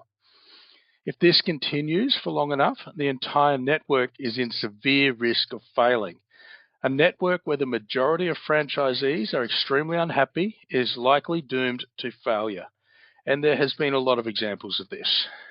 Very few franchise networks have ever failed when the majority of franchisees were actually happy. In fact, I can't think of a single one. The process of helping franchisees exit is more detailed than is often expected. Just like when you sell a house, you will almost certainly use a real estate agent because they know the game and they know how to get the best result. Expertise is required when selling a business as well, as businesses are far more diverse and complicated than a house. Once again, the best way to anticipate whether the franchisor is going to support you to exit when the time is right is by analysing their past behaviour. You do this through speaking to as many current, and in particular in this case, previous franchisees as possible, including potentially the one you might be buying your prospective franchise from, if you are buying an existing franchise. Specifically, to get to the bottom of whether the franchisor will support you in an exit plan, here's a few points to consider. Are there people within the head office who are dedicated to supporting franchisees in selling their business? The first part of having a franchisor who supports exit strategies is having somebody or a team within the franchisor who assists with this. In some cases, franchisors may even outsource this to external professionals or business brokers, which can be quite positive, but if you are just going to end up paying the standard commercial rate for an external brokerage service, then this is really nil advantage compared to just engaging an external brokerage yourself, other than the fact that maybe the external service has been vetted by the franchisor. Next point to consider. Does the franchisor attempt to block, delay, or implement unnecessary hurdles or costs when franchisees are exiting? Now, obviously, in order to protect the standards and the integrity of any franchise network, there is a definite need for the franchisor to have some processes regarding how businesses are sold and to whom, and what training, finance, and other requirements need to be met. However, as I mentioned before, there are sadly some franchisors who will be deliberately obstructive to try and hang on to franchisees for as long as possible. They do this by effectively trapping them, while I guess they wait for Stockholm Syndrome to set in. The hope here is that if they trap existing franchisees for as long as possible while convincing new franchisees to open greenfield franchises, then the overall numbers will grow, which does work for a while, but ultimately results in a very toxic, angry network and severe difficulties attracting any new franchisees, as I mentioned before. Other franchisors, and this is probably more common, are happy for franchisees to sell, so long as the franchisor is left substantially better off. So the things to look for here are: is the franchisor enforcing expensive and unaffordable refit, equipment, and premises upgrades prior to exiting? We covered this a bit before because it is extremely common for franchisors to insist the site is brought up to an appropriate standard prior to sale. And from a franchisor's perspective, and I've been on that side of the fence, it is the best time to do it because you have a franchisee who generally has a buyer, is keen to sell, and wants to move on and do something else. So in order to protect the incoming franchisee and take the opportunity to get some fundamentals fixed, like the cracked front window or broken signage that the franchisee has been saying they will fix forever, this may often be the best chance for the franchisor to finally get the franchisee to do those things. However, some franchisors will quite literally make it their mission to ensure that the franchisees exhaust everything they stand to make from the sale of their business on expensive refits and upgrades to fulfill the franchisor's latest creative brainwave that the overwhelming majority of the time does absolutely nothing to grow the franchisee's sales, despite the massive cost. Next thing to look at from the franchisor's side: are they placing cumbersome and prohibitive requirements on potential buyers? In some circumstances, particularly if the outgoing franchisee of a site is unable to afford expensive refit and renovations before they exit, possibly because the franchisee is receiving insufficient funds from the sale to cover the cost and has already lost the rest of their money if the franchise has gone bad, then the franchisor may make it a condition on the incoming franchisee to pay for the renovations and upgrades.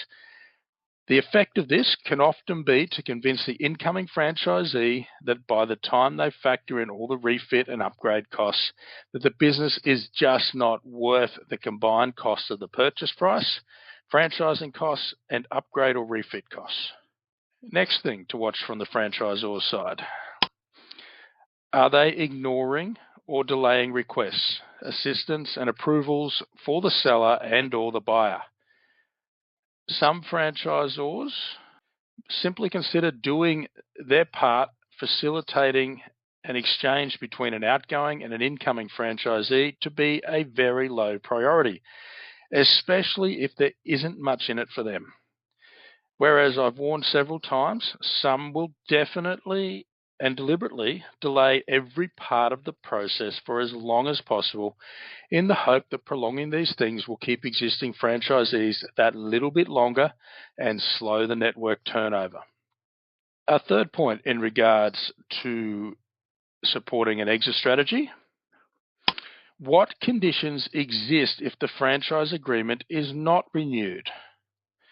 By this, I mean if a franchisee gets to the end of their franchise agreement and the franchisor decides not to renew the franchise agreement, the franchisee can foreseeably be left with a fully fitted out site, equipment, stock, commitments to staff, and a lease, amongst many other things.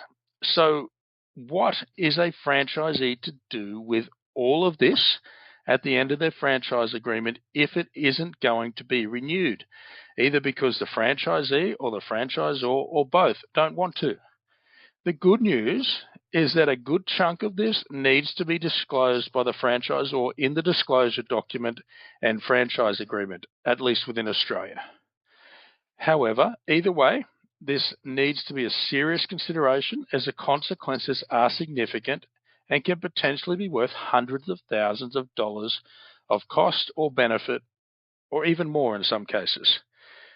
Some questions to ask in relation to this: will the franchisor buy back the business? This happens sometimes, and other times they may provide compensation, other times not. Does the franchisor have the right or responsibility to take on the site lease? Hopefully, the lease and franchise agreement align in terms of their end date. However, the implication to be considered here is that if there is a site from which the franchise has operated, then the site lease may be continuing on beyond the end of the franchise agreement. In which case, what business will be operated from it, and would this arrangement even be acceptable to the landlord? Alternatively, the cost of exiting a site lease needs to be considered, which will often include returning the site to its original condition, or a shell as it's commonly called.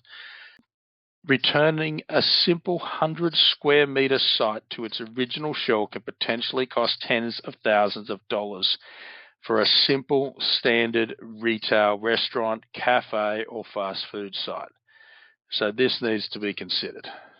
Next, can the franchisee continue to operate as an independent and or join another franchise?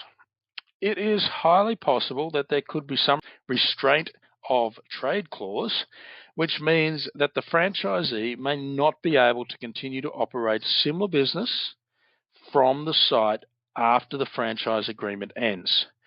Although if the franchisee can and wishes to, this could potentially be the easiest and most practical transition for a franchisee to make at the end of their franchise agreement, if they aren't continuing with the franchise for any reason.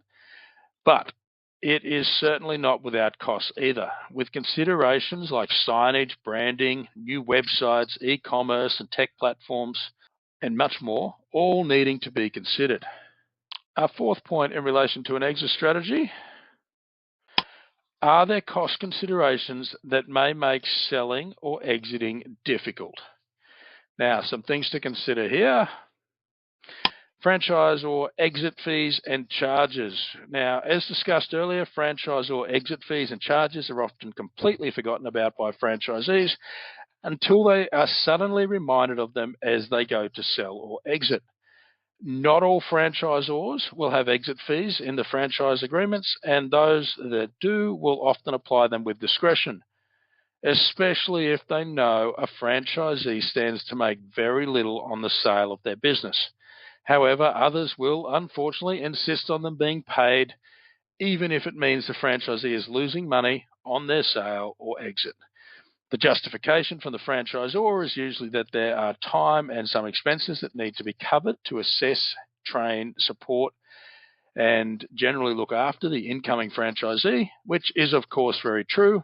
However, at the same time, usually the incoming franchisees are also being charged for this as well, although the time and cost associated with this may outweigh the amount of money that is prescribed for incoming franchisees to pay in their franchise agreements. As an example of how exit fees often work, and we mentioned this before, a franchisor may charge, for example, $50,000 if the franchisee exits in the first year of their agreement, $40,000 if they exit in the second year, $30,000 if they exit in the third year, and so on. Also, keep in mind that these charges may apply even if a franchisee exits without selling. For example, if a franchisee was to simply close down. Next, in terms of cost considerations, fees and charges for incoming franchisees. Fees and charges for incoming franchisees will vary between franchisors, and we've covered a list of some possibilities earlier.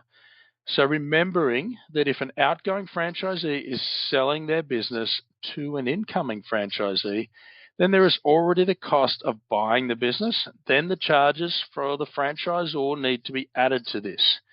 The incoming franchisee and their accountant will be weighing all of these costs and charges up to assess the total cost of buying a franchise in this network and whether it is worth it. And finally, in terms of cost considerations, brokerage costs. If the franchisor provides little or no effective support to franchisees to sell their business, and even if they do, the franchisee attempting to exit may be strongly advised to utilize a business broker to assist in the sale process. Much like real estate agents, some brokers do an excellent job and others will do almost nothing at all, simply taking the upfront fees and acting surprised if the business never sells. As a rule of thumb, utilizing franchise business brokers is generally recommended as they understand franchising and know how to explain and approach this with people looking to buy a franchise business. However, in regional areas, utilizing a local business broker can also often be a good idea as they know the area and the community quite well. So, when you add all of this together, brokerage costs, exit costs, upgrade and refit costs, and then potentially reducing the purchase price to allow for the franchisor's costs to incoming franchisees if these are particularly high, in some franchises, franchisees can find themselves almost giving the business away instead of making money on the sale of the business. Even worse, they often find themselves losing money on the sale or exit of the business instead of recouping or improving on what they paid for it. If the franchisee has also not made a lot of money or has lost money during their time as a franchisee, this can be one final kick in the guts for an exiting franchisee. Okay, and speaking of exit, it's just about time for me to do exactly that, as we've pretty much reached the end of today's presentation. Obviously, this whole presentation has been about the things to be aware of and the things that often nobody tells you as you are being sold the franchise dream. However, this in no way means that buying a franchise is a bad idea. Franchising businesses remain far more successful than the average business, especially in Australia, where the failure rate for business is massive. However, just like buying a car or a house or whatever, there are going to be salespeople who will try and sell you the dream by telling you all the great things and conveniently leaving out anything less appealing. So it's really important to find the less appealing things yourself and weigh these up against the positives and potential of the business to assess your proposed purchase effectively. I'm definitely not against franchising. I love franchising as a business model. However, franchising needs to be a win-win situation. The franchisor only truly wins and thrives long term if the franchisees are winning. And I personally now only work for franchisors that also adopt this approach. It's not just ethical, it is good business and franchising practice, and that ensures the franchise network or brand, the franchisor, and the franchisees thrive into the future. The alternative model that some franchisors embrace of dirty tricks, cunning deceptions, churn and burn only allows for the franchisor to succeed in the short term. But after a while, their reputation precedes them and they run out of people to screw over, and then the franchisor's lifeline runs out as well. If any franchisors hear that and are upset by this being exposed, then that's just too bad. They give the industry a bad name, and it beats me how they sleep at night, although quite possibly on a big pile of money, at least for the short term. Anyway, to those unscrupulous franchisors, they can all kiss my ass. If you are offended by that, then I'm sure the trail of broken, ruined, and destitute franchisees you've left in your wake would say much, much worse. To the other franchisors, congratulations on your success and your positive, ethical approach to business. If you have any questions, please feel free to email us at info@fmssupportservices.com.au for a personalised, confidential, and definitely free response. That information is up on the screen for anybody who's watching along in a video format. Otherwise, if the option is available at the point of download, please feel free to leave any comments or your questions in the comments section or on Facebook or LinkedIn, where you may have found this link, and I will get back to you as soon as possible. Remember, you can follow us on Facebook, LinkedIn, YouTube, or wherever you download your podcasts. There are plenty more presentations coming up and lots of short tips and tidbits that are going to be shared on Facebook and LinkedIn for both franchisees and small business owners, as well as those on the franchisor side. If you have any suggestions or requests for topics, please let us know and we will add them to the list. If you found this useful, please leave us a positive review and a 5-star rating, as it will assist the algorithms in sharing this with other people that may find it useful. Otherwise, if you know anybody that may benefit directly from this presentation, please feel free to share the link directly. Otherwise, thank you.